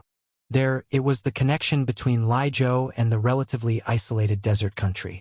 It was only when they reached there that they could find the clues to get to Yellow Jade Island. In the afternoon, below the snowy mountains, the grassy meadows saw bursts of spring thunder. With no village in front and no shop behind, it was indeed a good time for a power charge. Duan Yun, during his charging time, didn't avoid Feng Linger and Shining, but he had to avoid this coachwoman. Seeing that there was no one around, Duan Yun approached and said, "Miss Warner, you've been driving for so long. Why not take a nap?" "Mr. Guanqi, it's my honor to work for you, I won't." Before she could finish her sentence, she suddenly felt drowsy. This coachwoman's sister knew she had been tapped into a sleeping acupoint. Not only was she not panicked, but there was also excitement and anticipation in her eyes, as well as slight annoyance. What she actually wanted to say was, "Mr. Guanqi, you didn't have to use acupuncture. I would gladly play along." After the acupuncture point was pressed, Duan Yun tossed her into the carriage, then grabbed the copper wire and headed towards Thundercloud, simultaneously stripping off his clothes, trousers, boots, and the human skin mask and threw them to Shining. This wealthy merchant's outfit was not cheap. Feng Linger and Shining saw Duan Yun wearing only underpants and hurried over to watch the excitement. Spring thunder struck down, leaving a trail like a startled swan across the sky. Afterward, the eyes of Feng Linger and Shining were wide open. In their eyes, Duan Yun, in his underpants, holding a copper coin kite, with his muscle lines taut. After another moment, his figure was enveloped by the spring thunder, hair flying, just like a legendary cultivator undergoing thunder tribulation. They even had the illusion that Duan Yun was really going through tribulation ascending to immortality. But halfway through, words like, "Damn it," "harder," "twist," "damn twist it," made him look more like a madman than a god about to ascend. At the critical moment, the two women stared even wider, eyes unblinking in the bright lightning. Because at that moment, when bathed in thunder and lightning, Duan Yun's underpants exploded. It was truly like a real thunderbird. After watching for a while, the two women finally realized what was happening, looking at each other then reaching to cover each other's eyes. Duan Yun's charging stopped after about the time it takes to drink 2 cups of tea. Under the terrifying spring thunder, The power of thunder and lightning within him was full. The feeling was exhilarating. He felt cleansed both inside and out, full of vitality. He even noticed that the taste of spring thunder was different from winter thunder. If winter thunder was a bit bleak, like a cold beauty wrapped up tight, then spring thunder felt more like the radiance of spring. The taste of spring thunder was truly nice. Under the watchful eyes of the two shadow women, Duan Yun dressed himself in clothes, trousers, boots, and a new pair of underpants, and reapplied the human skin mask. After that, they continued on their way. Feeling the power of spring thunder within, Duan Yun was in great shape, even finding that his internal injuries, which had not fully recovered previously, were completely healed under the electrical therapy. The effects of electrotherapy were really good. Now he was fully prepared, just waiting to arrive at Yellow Jade Island, to rescue and eliminate the entire family of Jade Guanyin. The coachwoman's sister quickly woke up. She checked her neatly arranged clothes, noticed that her pants had moved a bit, quickly touched her lower body, feeling a little confused. Did Mr. Guan do it or not? How come it was so quick? And she felt nothing. She vaguely heard intense sounds while asleep, like, damn it, use force, and something about twisting, yet her body showed no signs of it. She wanted to ask, but felt embarrassed to bring it up. Chapter 433. Hero Duan Juxia to the rescue. Old Mother Mountain is an expanse of snowy mountain, and navigating around it requires a considerable amount of effort. South of Liizhou, those in the martial world who wish to seek the Jade Guanyin will likely find this snow mountain a formidable barrier. Compared to Duan Yun's previous venture deep into the snow mountain to annihilate the Thunder God and Mother Sect, the path here is much easier, though the journey is long and arduous for the horses and the coachman. Fortunately, both the horses and the coachman are top-notch, capable of handling the huge responsibility. The scenery along the way was originally quite beautiful. Snow-capped meadows, wildflowers in bloom during spring, and clear streams like transparent ribbons off a fairy's costume. But later on, you would grow tired of it. Because every day, it's the same picturesque scene, and the snow mountain seems like a giant exerting immense pressure, watching you all the time. And the once warm spring, due to the proximity of the snow mountain, begins to chill. Frost hangs in the early morning and evening.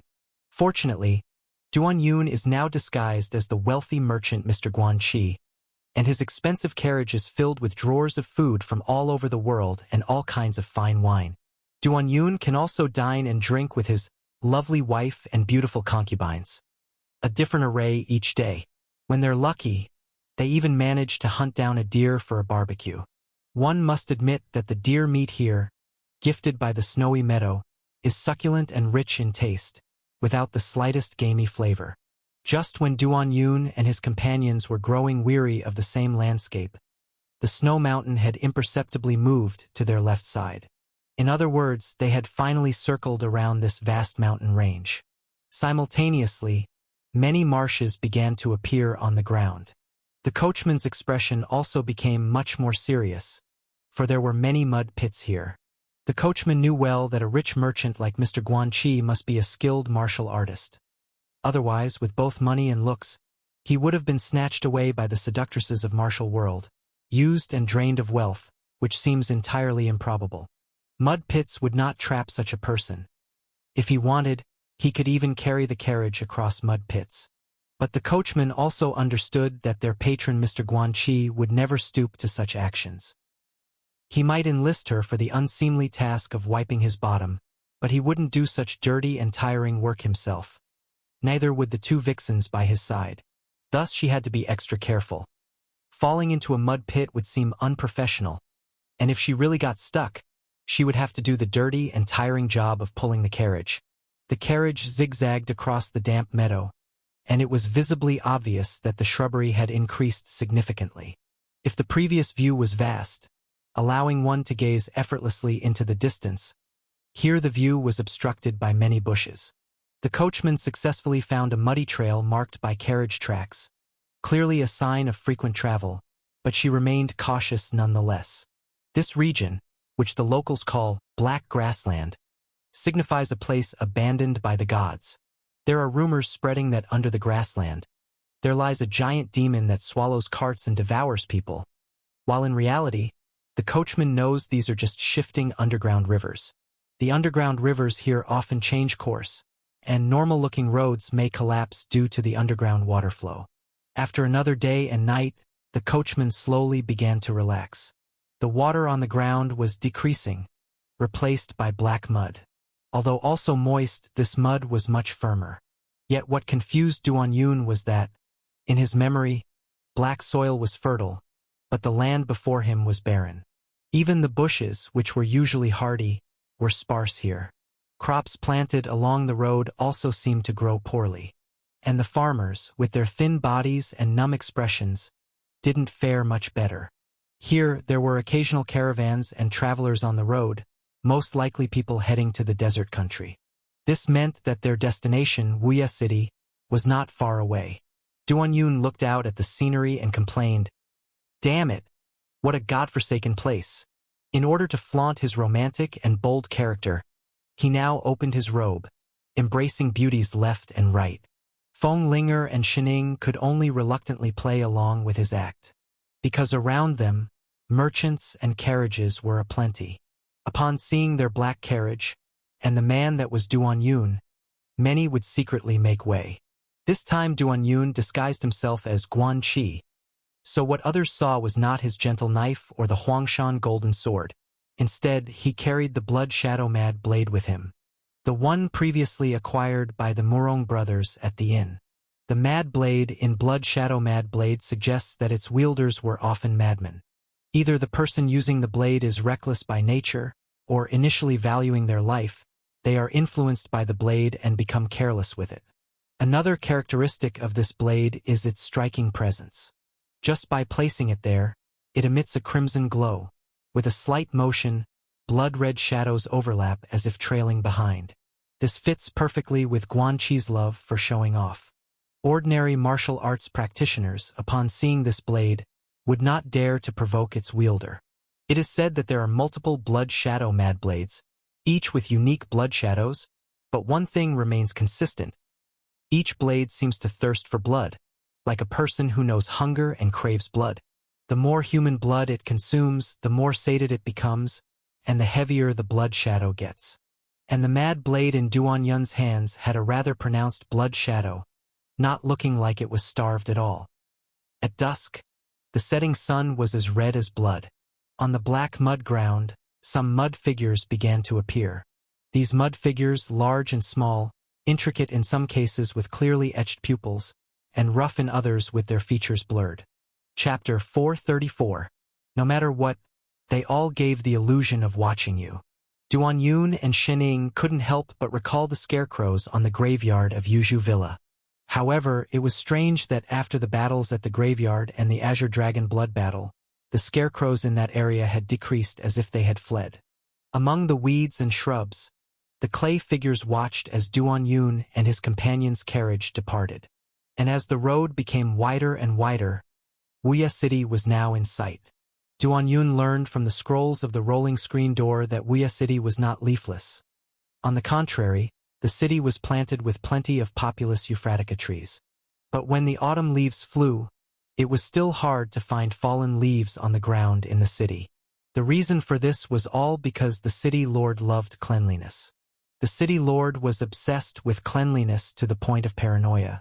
It was said that during autumn when leaves fell, if there were more than 10 fallen leaves in front of someone's home, there might be beatings and killings, and those who were good-looking in the family could be violated. It was said that in order to keep Wuya City clean, the city lord had, regardless of his health, violated hundreds of women in the city continuously throughout an autumn. Thus, autumn was the most painful time for the citizens of Wuya City. There was already too much work to do, and families had to assign someone to watch for falling leaves. It was rumored that the city lord had once forced marriage upon an extremely beautiful wife. In a situation where the city lord violated whomever he pleased, his effort to marry her properly showed his true affection, which for a time became a hot topic in the city. Unfortunately, this marriage ended in a few months with the brutal murder of the lady. The reason was that the lady did not love cleanliness and was seen by the city lord secretly picking her nose, which immediately shattered her beautiful image. The city lord thus lost faith in love. At that time, many people in the city couldn't help but curse the lady, saying she didn't know how fortunate she was, being favored and properly married by the city lord, and she still dared to pick her nose secretly, lacking self-restraint. When Duan Yun read these records in the scroll, he couldn't help but become hot-headed. He had decided, after rescuing the people and killing Jade Guanyin, he would come back and kill this cleanliness-loving city lord. Before dark, Duan Yun and his companions arrived at the largest inn in Wuya City, Tongfu Inn. It was true that Wuya City had no leaves, but that was because the populous Euphratica trees of spring had just sprouted leaves, and fallen leaves were naturally scarce. It must be said, there were indeed a lot of people in Wuya City, mainly because the land was rich in gold and ore. Yellow Jade Island, where Jade Guanyin was located, was famous for the yellow jade vein. Everyone in the world hustles and bustles for profit. As long as there is a profit to be made, there will be no lack of people coming to earn silver. Duan Yun, Feng Linger, and Shining, the three of them stayed at Tongfu Inn. During their stay, because the sky room was full, Duan Yun played the domineering CEO and offered 5 times the price to make the guests who had already checked in leave. It can only be said that the landlady of Tongfu Inn was a person who opened her eyes at the sight of money. Staying in the most expensive sky room of the inn, the three of them did not feel very clean. Since it was close to the desert, the weather was dusty, so there was always some sand in the room. The coachwoman expressed her confusion too. The main reason she was chosen by Duan Yun and the others was not for her superb riding skills and attentive service, but because she had been here once 5 years ago, relatively experienced. According to her, 5 years ago, although Wuya City was known as leafless, that was all due to the city lord's perverse behavior, and the city and its surroundings were lush and green. But this time, she found that the vegetation had become much sparser, and the populous Euphratica trees of Wuya City had died a lot. Can only be said that the place was getting drier. Duan Yun had no time to deal with these environmental desertification issues. He had to find a man named Fan Gao next. Fan Gao was formerly a disciple of the rolling screen door, specifically responsible for gathering information about Jade Guanyin in this Wuya City area. But later, when the rolling screen door gave up on this matter, Fan Gao went from being a professional informant to a part-timer, and then for even more silver savings, he was outright dismissed. After being optimized away, Fan Gao did not leave Wuya City, and whether he had a way to go to Yellow Jade Island or not, the manager of the rolling screen door was not sure. After all, they no longer contacted those who had been optimized. Therefore, Duan Yun could only find this man to see if there were any clues. After all, though they had arrived in Wuya City, they knew very little about the mysterious Yellow Jade Island. It would be best to have such a guide to avoid groping in the dark. After dinner, Duan Yun, Shining, and Feng Linger went out. They followed the road to the address of Fan Gao recorded in the scroll. It was a narrow alley, very dim. Duan Yun knocked on the door, but there was no response from inside. However, as martial arts experts, all three sensed that there was someone inside. So with a clang, Duan Yun pushed the door open, and what appeared before them was a middle-aged man with a pale face. The man stood there all trembling, and his posture as if he was walking. Feng Linger asked puzzledly, "Why didn't you answer the door?" After seeing Duan Yun and the other two, the middle-aged man trembled and said, "I hadn't had the chance to see who it was, and you all came in." With that, he shivered as he tried to sit down. It was then that Duan Yun realized he was not deliberately ignoring the door, but intended to see who it was before deciding how to act. After all, to him, they were strangers. Unfortunately, his entire body moved very slowly, reminiscent of a shaking version of a sloth. What happened to you?" Duan Yun asked doubtfully. Chapter 435. Injured, poisoned. "Are you Fan Gao?" Duan Yun asked again. Seeing that Duan Yun and the other two were clearly masters and clearly coming for him, the middle-aged man shivered and said, "I suppose denying it wouldn't work. We're here to seek information from you." Duan Yun got straight to the point. Fan Gao revealed a complex expression and asked, "Whose?" "Jade Guanyin." Upon hearing this name, Fan Gao visibly shivered even more, looking as if he was about to lose control. Why is that?" Fan Gao asked, puzzled. So Duan Yun explained the incident with the roll-up door. After hearing the story, Fan Gao, clearly angered, his face flushed, said, "That's what they told you?" Duan Yun and Feng Linger nodded. "Bullshit, what do you mean they let me leave on my own accord? I ended up like this while gathering intelligence, and they discarded me because they no longer wanted me," Fan Gao said. Hearing this, Duan Yun was shocked and asked, "Could you elaborate on that?" Thus, the shivering Fan Gao told the story of how he was optimized. According to him, he was originally a disciple of the roll-up door, responsible for gathering information on Jade Guanyin. However, Jade Guanyin was mysterious and terrifying, especially Yellow Jade Island, which was extremely dangerous. It was during this investigation that he got injured and poisoned. Afterward, the roll-up door no longer needed information on Jade Guanyin and didn't want to provide him with silver for his recuperation. So they expelled him under the pretext of him not following the sex rules.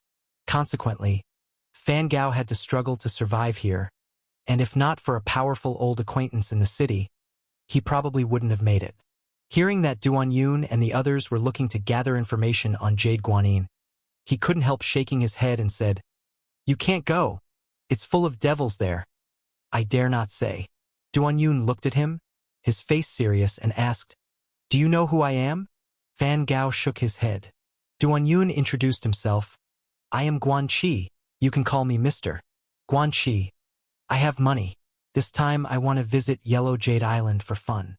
You tell me the information, and I'll ensure your livelihood is worry-free afterwards."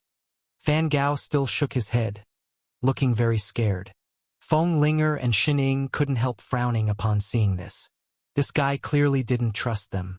After a moment of contemplation, Duan Yun said, "I'm not Guan Qi. You can call me Duan Yun. People in the martial world know me as Young Hero Duan, Young Hero Duan Lang, Nameless Young Hero, and Nameless Giant Hero. I have a grudge against Jade Guanyin, coming to wipe out her entire family. You tell me the information, and I will try to cure your poison."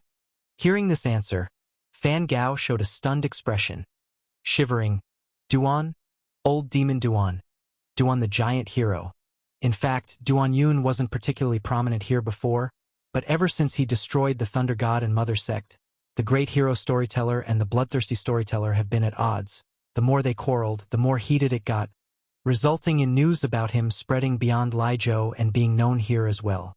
In Wuya City, a third of the people who knew about this deemed him a demon, another third saw him as a hero, and the remaining third considered him both demon and hero, a thought away from heaven and hell. But everyone agreed on one thing. He was petty and fond of wiping out entire families. Even though he was wearing a human skin mask, Fan Gao felt that this person might indeed be old demon Duan, Duan the giant hero. Then, Duan Yun said again, "I promise on my hero's honor, after the matter is settled, I will not only help you detoxify, but I will also help you find justice at the roll-up door." Hearing the 4 words, "find justice," the already shivering Fan Gao suddenly stilled. Honestly speaking, it was the poison from Yellow Jade Island that left him in this condition. But what he hated most was how ruthlessly the roll-up door had cast him away. When he first became like this, he dreamt every night, with tears of blood, of seeking justice. But as time passed, he stopped dreaming, because he was now a broken man. Even in his prime, he was no match for a huge entity like the roll-up door. This was the harsh reality. But when Duan Yun before him said those 4 words again, and even promised on his fearsome hero's honor, a fire reignited from the ashes in Fan Gao's eyes. Whether the man before him was a demon or a hero wasn't clear to him, but he was aware that in the rumors, his word was as good as gold. If he said he would wipe out a sect, he would do it even for a sect as historic as the Thunder God and Mother sect without fail. Duan the giant hero, I shall hold nothing back. Initially resigned to his fate, Fan Gao, in that moment, decided to take a gamble. What if? Chapter 436. Deep into the desert, evil spirits, and Guanyin. Seeing the hero Duan in front of him, Fan Gao decided to take a gamble. After revealing the information, he might be implicated and die, or even suffer a terrible death. But there was also a possibility that hero Duan, true to his word, would not only rid him of the poison in his body but might even help him reclaim justice and live a normal life again. Was there even a choice?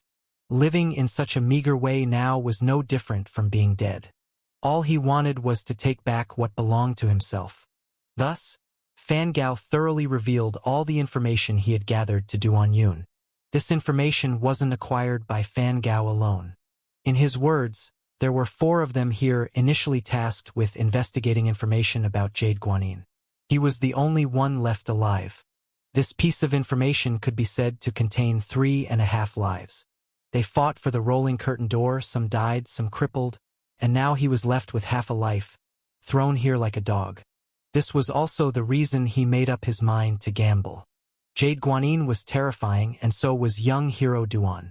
He was not a top expert in the martial world, not sure about the depths of their powers. But this place was Jade Guanyin's territory, and her mystery and terror were deeply embedded in people's hearts. This young hero Duan seemed unlikely to win. But it wasn't impossible. According to Fan Gao, at that time, only he and Bai Suo were left from their group of 4. Due to their shared hardships, they gradually became good brothers. They were planning to give up if things got too tough, perhaps return to one of their hometowns to build a house and live a simple life. When they first joined the martial world, people like them aimed to make a name and dominate. But as time passed, they realized that this martial world was not suitable for them. They were just ordinary people. At that time, the rolling curtain door sent them one last message, demanding that they find a way to infiltrate Yellow Jade Island. That way, they could take some money and rest. But during that mission, his good brother Bai Suo died there, and he was poisoned with a strange toxin. He tried to contact the rolling curtain door, but they rejected him outright. He trembled, like an old dog about to freeze to death. Fan Gao remembered clearly. It hadn't snowed that day, yet he felt an extreme chill. The poison he contracted made him fear cold, painful as if 1,000 ants were crawling on him. The cold he felt then was due to despair. Duan Yun and his companions sympathized with his plight and did not interrupt his off-topic words. People's focal points are different. Their focus was on finding the entrance, saving people, and then acting for heaven to eliminate Jade Guanyin's entire lineage, while Fan Gao's focus was on his pain, his loss. Perhaps because he hadn't expressed his pent-up emotions to anyone in a long time. This time, Fan Gao spoke a lot. It was only later that he realized and started discussing the important point. After the first 2 fellow disciples died, he and his brother Bai Suo sorted out the clues, and indeed, deep within the desert, they found a clue to enter Yellow Jade Island.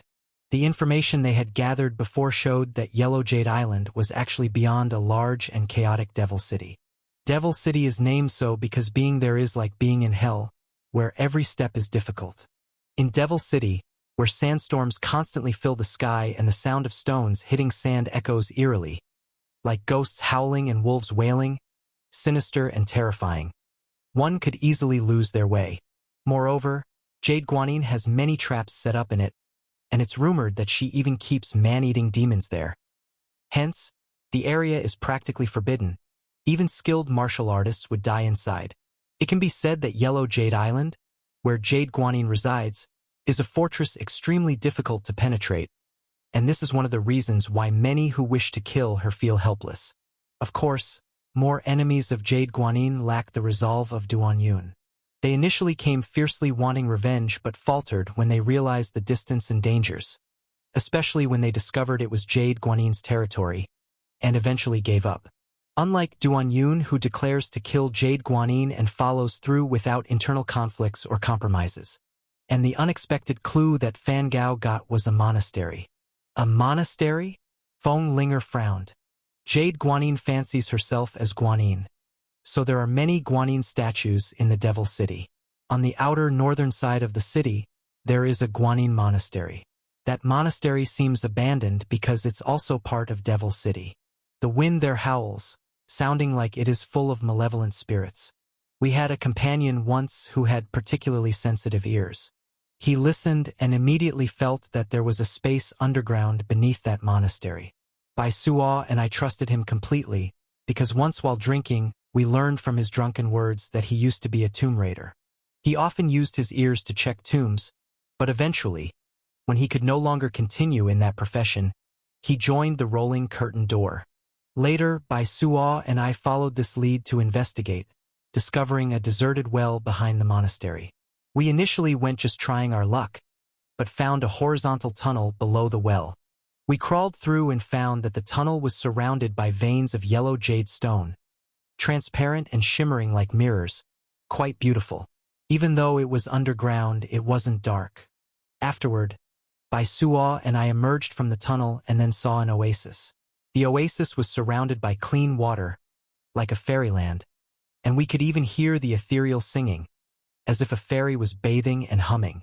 However, we both knew that this was probably one of the most terrifying places in the human world, always feeling as if the singing was from demons, luring people to consume them. Chapter 437. Our mission was originally to find the entrance, and now that we have found it, naturally we dare not linger any longer, so we headed back the same way. However, on the way back, Bai Suo was clearly walking behind me, but then suddenly he was gone. I went back to look for Bai Suo, but only found a pool of blood. I knew something had happened to him, and I always felt there was something around me, but I couldn't see it. The only thing I could think of at that time was probably the evil spirits raised by Jade Guanyin, so I was extremely terrified and could only run for my life. By the time I escaped back here, I discovered there were quite a few holes on my body, and I had been poisoned. Saying this, Fan Gao's pale face was covered in fear, as if he had returned to that terrifying situation. At this point, he tremblingly rolled up his thick sleeves. Duan Yun and the other two frowned slightly. On Fan Gao's arm, there was a patch of holes that looked like a honeycomb, which was hair-raising to behold. At this time, Fan Gao's story was almost finished, and Duan Yun and his companions had also obtained crucial information. Looking at Duan Yun, Fan Gao said, "Duan Juxia, this information is from 7 years ago, and I can't be sure what the situation is now. If you must go, you have to be very careful." Duan Yun nodded and said, "You've told me the information, so let me try and treat your poison first."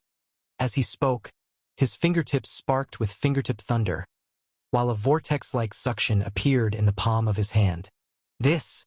Fan Gao's initial reaction was demon technique, but then he saw Duan Yun's handsome face, and his tense nerves gradually relaxed. This Mr. Duan, although his cultivation technique looks rather strange, his entire demeanor gives off a gentle and trustworthy doctor-like feeling. Moreover, he had no choice, so he closed his eyes and let Duan Juxia stroke his head. The buzzing of spring thunder, like needles, penetrated into Fan Gao's body, accompanied by the beaming divine skill. Duan Yun soon empathized with Fan Gao's suffering.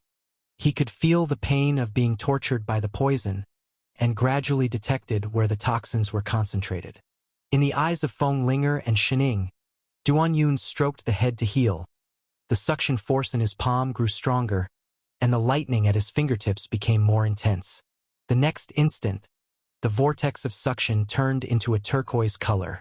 Fan Gao suddenly opened his eyes and exclaimed, "I want to be a hero!" Duan Yun ceased his skill and said, "This is all I can do for now. The deeper poison is too troublesome. We'll have to continue next time." As he said this, he flicked his hand, and a green handprint fell onto the ground, with the poison deeply embedded. Fan Gao's pale complexion regained some color, and his trembling lessened considerably. In fact, Duan Yun had felt a cold shiver on his body just now, but Fan Gao was shivering so severely that it was not apparent. And now, Fan Gao only felt a warm sensation throughout his body, even a sense of exhilaration, which was obviously a sign that the symptoms of poisoning had lessened. "Thank you, hero. The hero is truly a divine being," Fan Gao couldn't help saying. This was not flattery, but a genuine expression of admiration. He had never seen such a method of treatment, nor had he ever thought it could be so effective. "I want to be a hero." Suddenly, he spoke out. This time, he startled himself.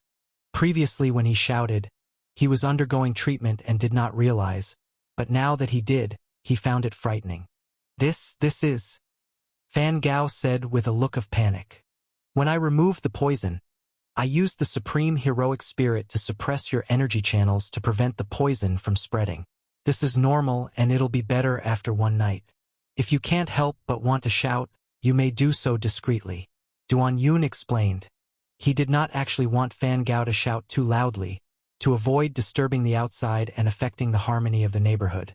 Moreover, the words, "I want to be a hero," had become his trademark, and if more people knew about it, it could be noticed by Jade Guanin's people.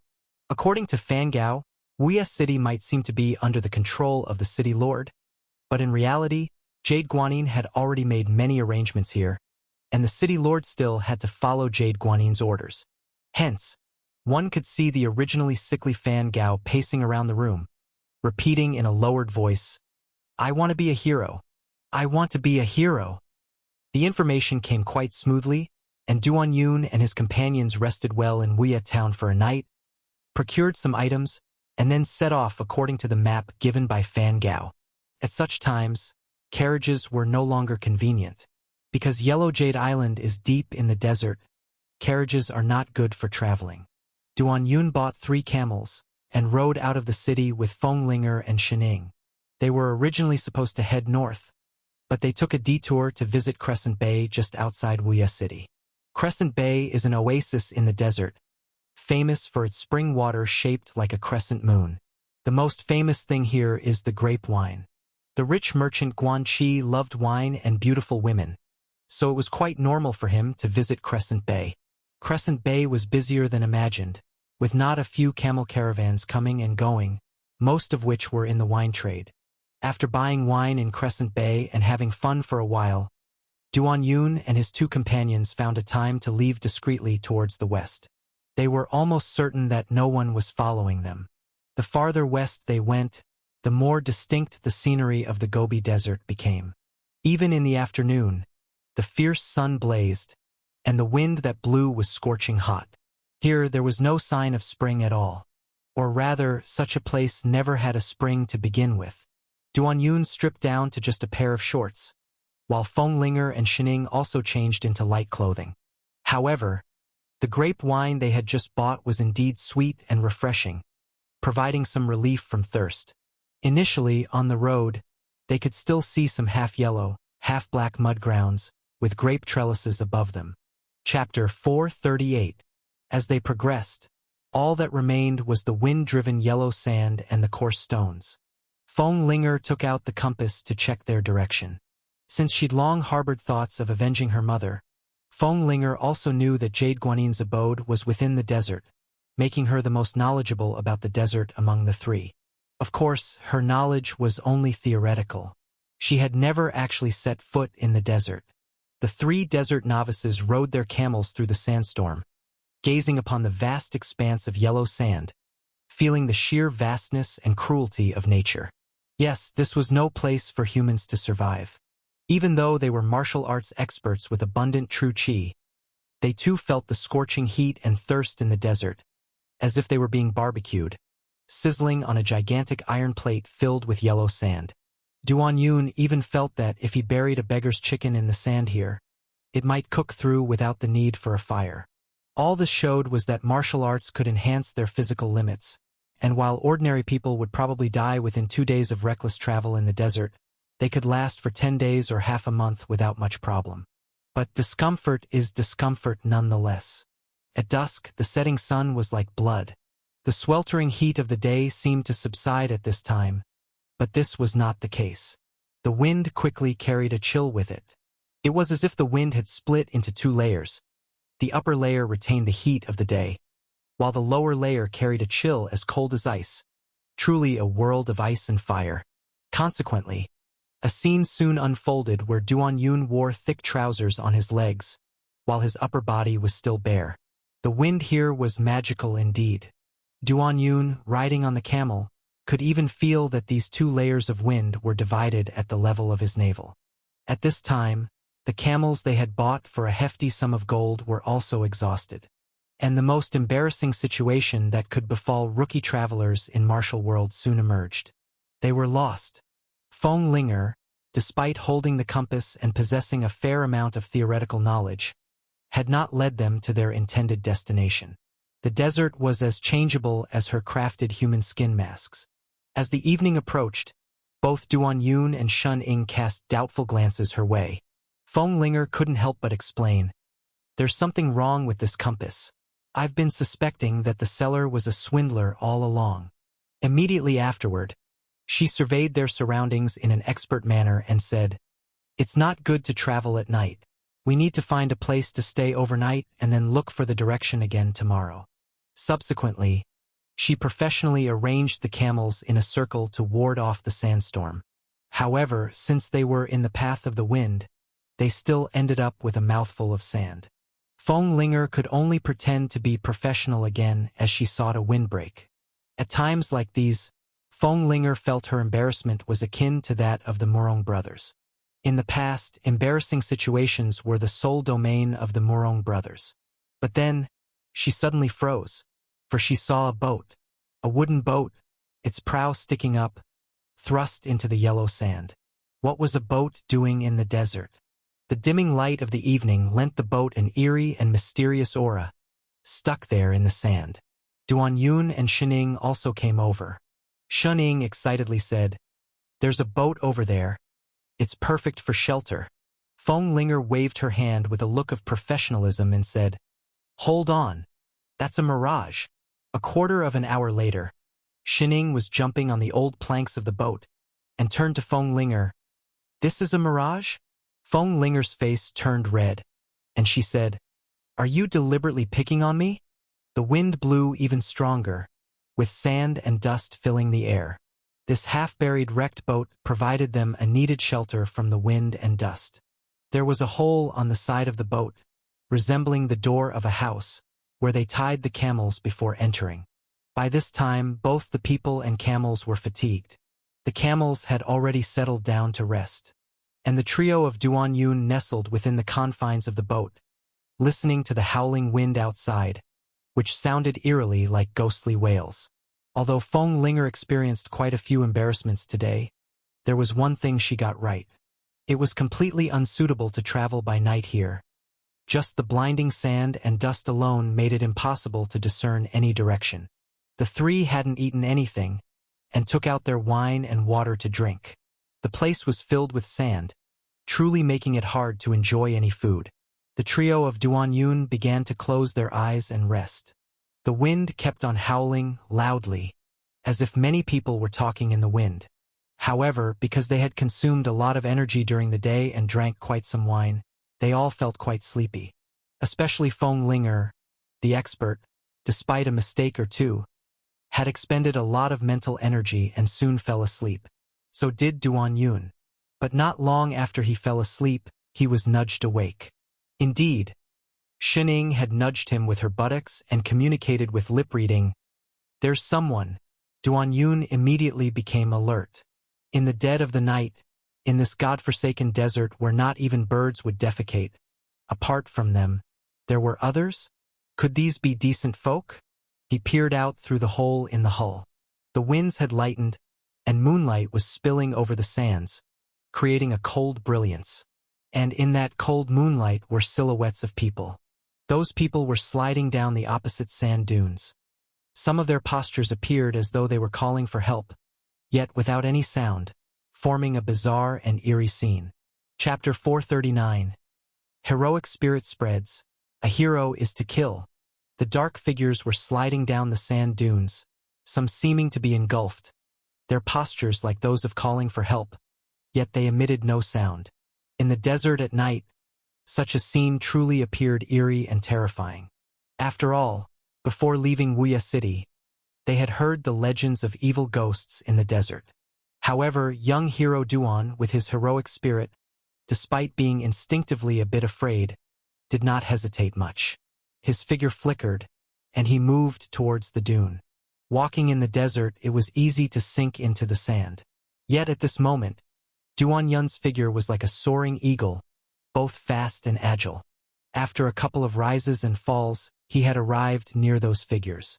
When Shining reached the spot, Duan Yun was already examining them. It was not until then that she could see clearly that these were not real people but rather very lifelike clay figures. They had seen such clay figures before on their way to Wuya City, and according to the locals, nobody knew who made these clay figures. Some said they were the shells of evil spirits, grown from the ground. In any case, it sounded quite sinister. But the clay figures on the dune were even more exquisitely lifelike, and with people's clothing on, that's why they could deceive people more easily. They're just clay figures, Duan Yun said. These clay figures must have been covered by the sand, and after the top layer was blown away by the wind, they became exposed. Since they were neither humans nor ghosts, Duan Yun and Shining went back to sleep. Shining looked at the broken boat sticking up and then at those strange clay figures, always feeling like this place was a bizarre tomb. But seeing Duan Yun crawl back into the tomb to sleep, she followed suit. After that, Shun Ying's sleep was continuously disturbed. Although the wind outside had died down a lot, it still whistled like the wailing of ghosts. All of a sudden, she woke up again, because she heard some rustling sounds, as if someone was walking on gravel. But this place was clearly only sand. Where would there be a gravel ground? It must be around midnight now, with the sand under the moonlight looking like silver. Duan Yun and Feng Linger were sleeping soundly. At some point, Feng Linger, who had been in the corner, ended up sleeping right next to Duan Yun's arm. Shun Ying slightly furrowed her brows and kicked the flirtatious nuisance away.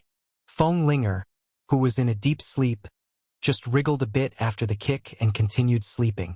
Suddenly, that rustling sound came again, sounding very close. Shining felt a chilling terror. Unconsciously, her right arm had been wrapped with 9 death silkworm silk, forming a flowing gauntlet. If there really was someone out there, they should be just outside. At the entrance of the cave, the camel slept soundly, showing nothing unusual. Shining approached slowly. In the next moment, her heart skipped half a beat. At the entrance of the broken boat lay several clay figures. Those clay figures had clearly been at the dune before, at least half a mile away from them. But now, the closest one was just over 10 steps away. Had they crawled over? Ghosts! This thought made Shin Ying involuntarily shout. The sound, because it was so abrupt, immediately woke up Duan Yun and Feng Linger. When he woke up, Duan Yun saw Shin Ying leaning out of the cave, looking out as if he was peeping. What's wrong? Since it was the second time this had happened, Duan Yun was quite calm. But in the next instant, when he saw those clay figures lying there, a chill ran down his spine. Since entering the desert, they had encountered a myriad of strange events. Coupled with various bizarre rumors, it always gave people an unreal feeling. These clay figures had been personally checked by him, but now they had suddenly crawled over. If not ghosts, then it was inexplicable. But at this moment, they were motionless again, like inanimate objects. Although Feng Linger was awake, she was somewhat groggy. Seeing the clay figures, she couldn't help professionally analyzing. These clay figures were probably just buried in the sand, and the sand was blown away, that's all. Don't make such a fuss. Her tone was like that of a senior wife to a junior concubine, an expert to a novice. Shining did not know how to retort for the moment and wished she could punch her twice. However, her attention was still on those clay figures, feeling uneasy. At this time, Feng Linger had already walked out, and Shining couldn't help but caution, "Be careful. What's there to be careful of? Can these things bite?" Feng Linger was still groggy from sleep. At such times, people are usually fearless, not even afraid of tigers. A martial arts expert like Feng Linger would be even less afraid. She trusted her professional judgment. She lifted her sword, aimed at the shoulder of the leading clay figure, and shaved off a piece of clay. It was only then that she felt something unusual. The scraped-off clay was dark soil, still somewhat damp on the inside. With the desert being so dry, how could the soil still be moist? The next instant, she jumped backwards suddenly, because the clay figure before her suddenly collapsed, as if a candle was melting. The melted black clay fell onto the dusty ground and began to flow. Ah! Feng Linger let out a piercing scream and rushed inside. With her charge, the dirt behind also surged forward. Almost simultaneously, all the clay figures melted, like a black tide surging forward. And so, the rustling sound filled the entire desert. Feng Linger had just rushed through the entrance when that black, tidal wave rushed in as well. Shun Ying's eyes were sharp. She shouted, "Ants!" Yes, this black tide was nothing else but a mass of ants gathered together. At this moment, the camel let out a miserable cry and began to flee. Chapter 440. Duan Yun, wielding his blood shadow mad blade, slashed a bloody streak of sword light, instantly tearing a gash through the surging ant tide. He swiftly darted out, wanting to check on the camels. At that moment, he saw the 3 camels, frightened, had scurried about 10 steps away, only about 10 steps. Because at this instant, their bodies were already covered by ants, turning from camel-colored to black. The crimson flesh stained the ants, and the ants continued to swarm, looking like a flowing river of blood. When the first camel fell, its skull was already exposed. The ability of these ants to devour flesh was horrifying. Suddenly, Duan Yun felt a darkness above his head as a large clump of ants, like a cloud, fell from the boat straight onto his head. Just as the ants were about to bite through his hair and into his scalp, a sudden sharp piercing noise arose.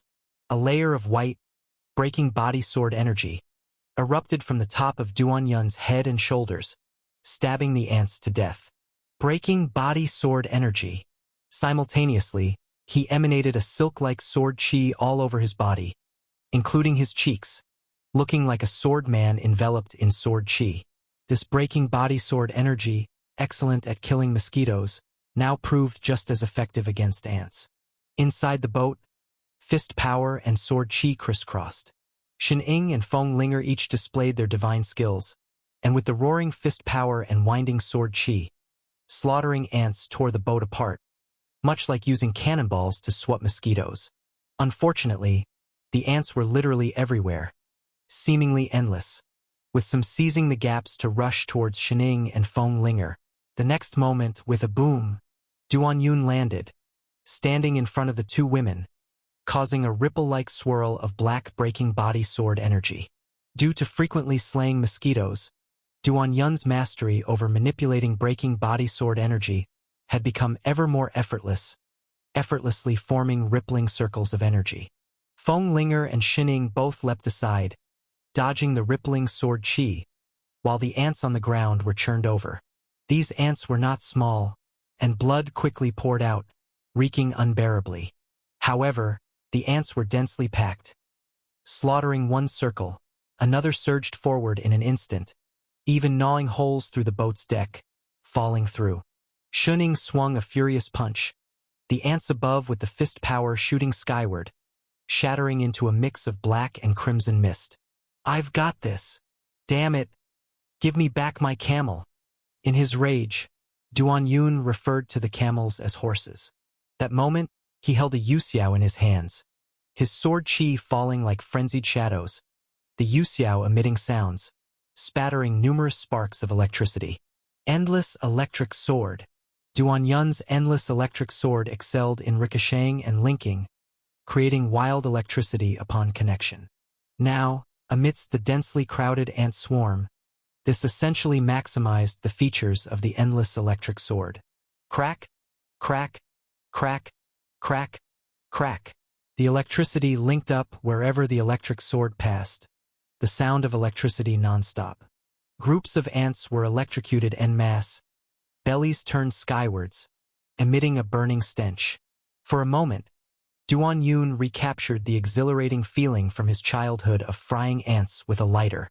No, 1,000 times more exhilarating. Back then, he could only electrocute one at a time. Now it was tens of thousands. The electric sword wildly linked and ricocheted through the ant swarm, turning the surroundings into a sea of thunder and lightning, dazzling Shin Ying and Feng Linger. The numbers of this ant swarm were shocking, like a raging tide.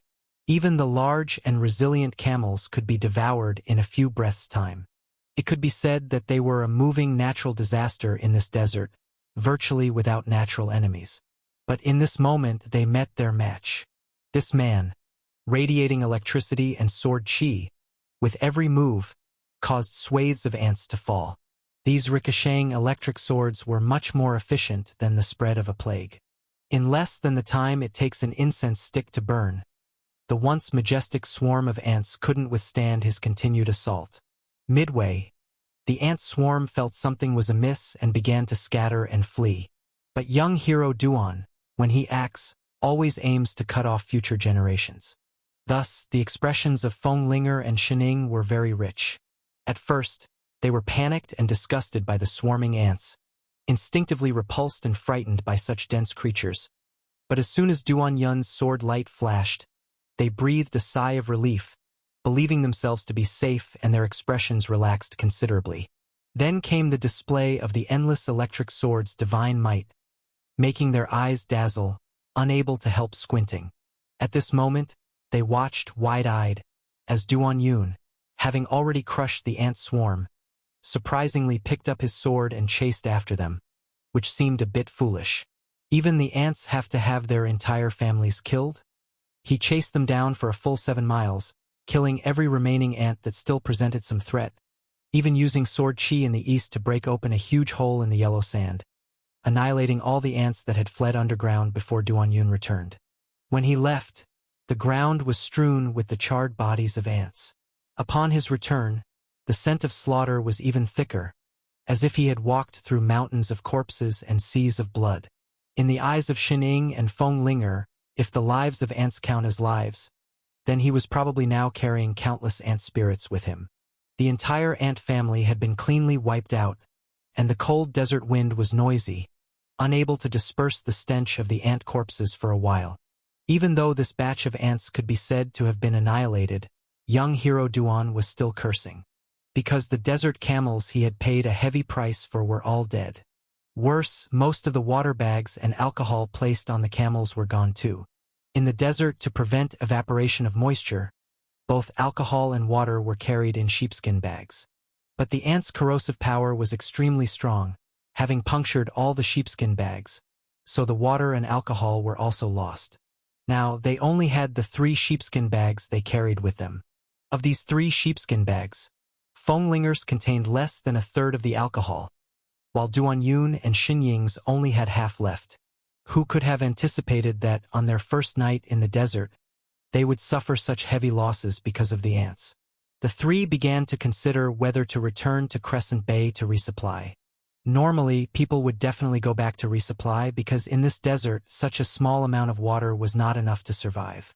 Duan Yun analyzed. These mud figures must have been purposely placed by someone, harboring these man-eating ants specifically to harm people. Although the ants have been wiped out, the person raising the ants is still out there. Jade Guanyin, raising ants in the desert to harm people and damage the ecological environment. This crime is of the first degree. Naturally, Duan Yun placed this crime on Jade Guanyin's head. He decided not to go back but to directly head to the Guanyin Monastery in Devil City. This amount of water might be insufficient for ordinary people to survive, but they were not ordinary people. As martial arts experts, this amount of alcohol was enough for them to last for half a month, albeit the journey would require them to be frugal and endure hardship. As long as it's for slaying demons and eliminating evil, the young hero never fears hardship. Duan Yun even gave a very convincing reason. Lack of water and food is temporary. Jade Guanyin's crimes are extremely severe. All her things should be confiscated by justice. Her water is our water. Her grain is our grain. Although there was no concrete evidence to prove that the mud figures and ants were Jade Guanyin's doing, Duan Yun, as the leader of the Yuzhu heroes, always spoke convincingly. In no time, Fenglinger and Shining also empathized, thinking of their camels and water that had been plundered by Jade Guanyin, and they too wanted to quickly find Jade Guanyin and exterminate her whole family. Although the two were not as confident as Duan Yun, after all, Jade Guanyin was no easy target. Even Fenglinger's mother hadn't fared well against her. However, the heroic spirit is infectious. Unconsciously, their confidence, although not inflated, was entirely focused on slaying Jade Guanyin's entire family.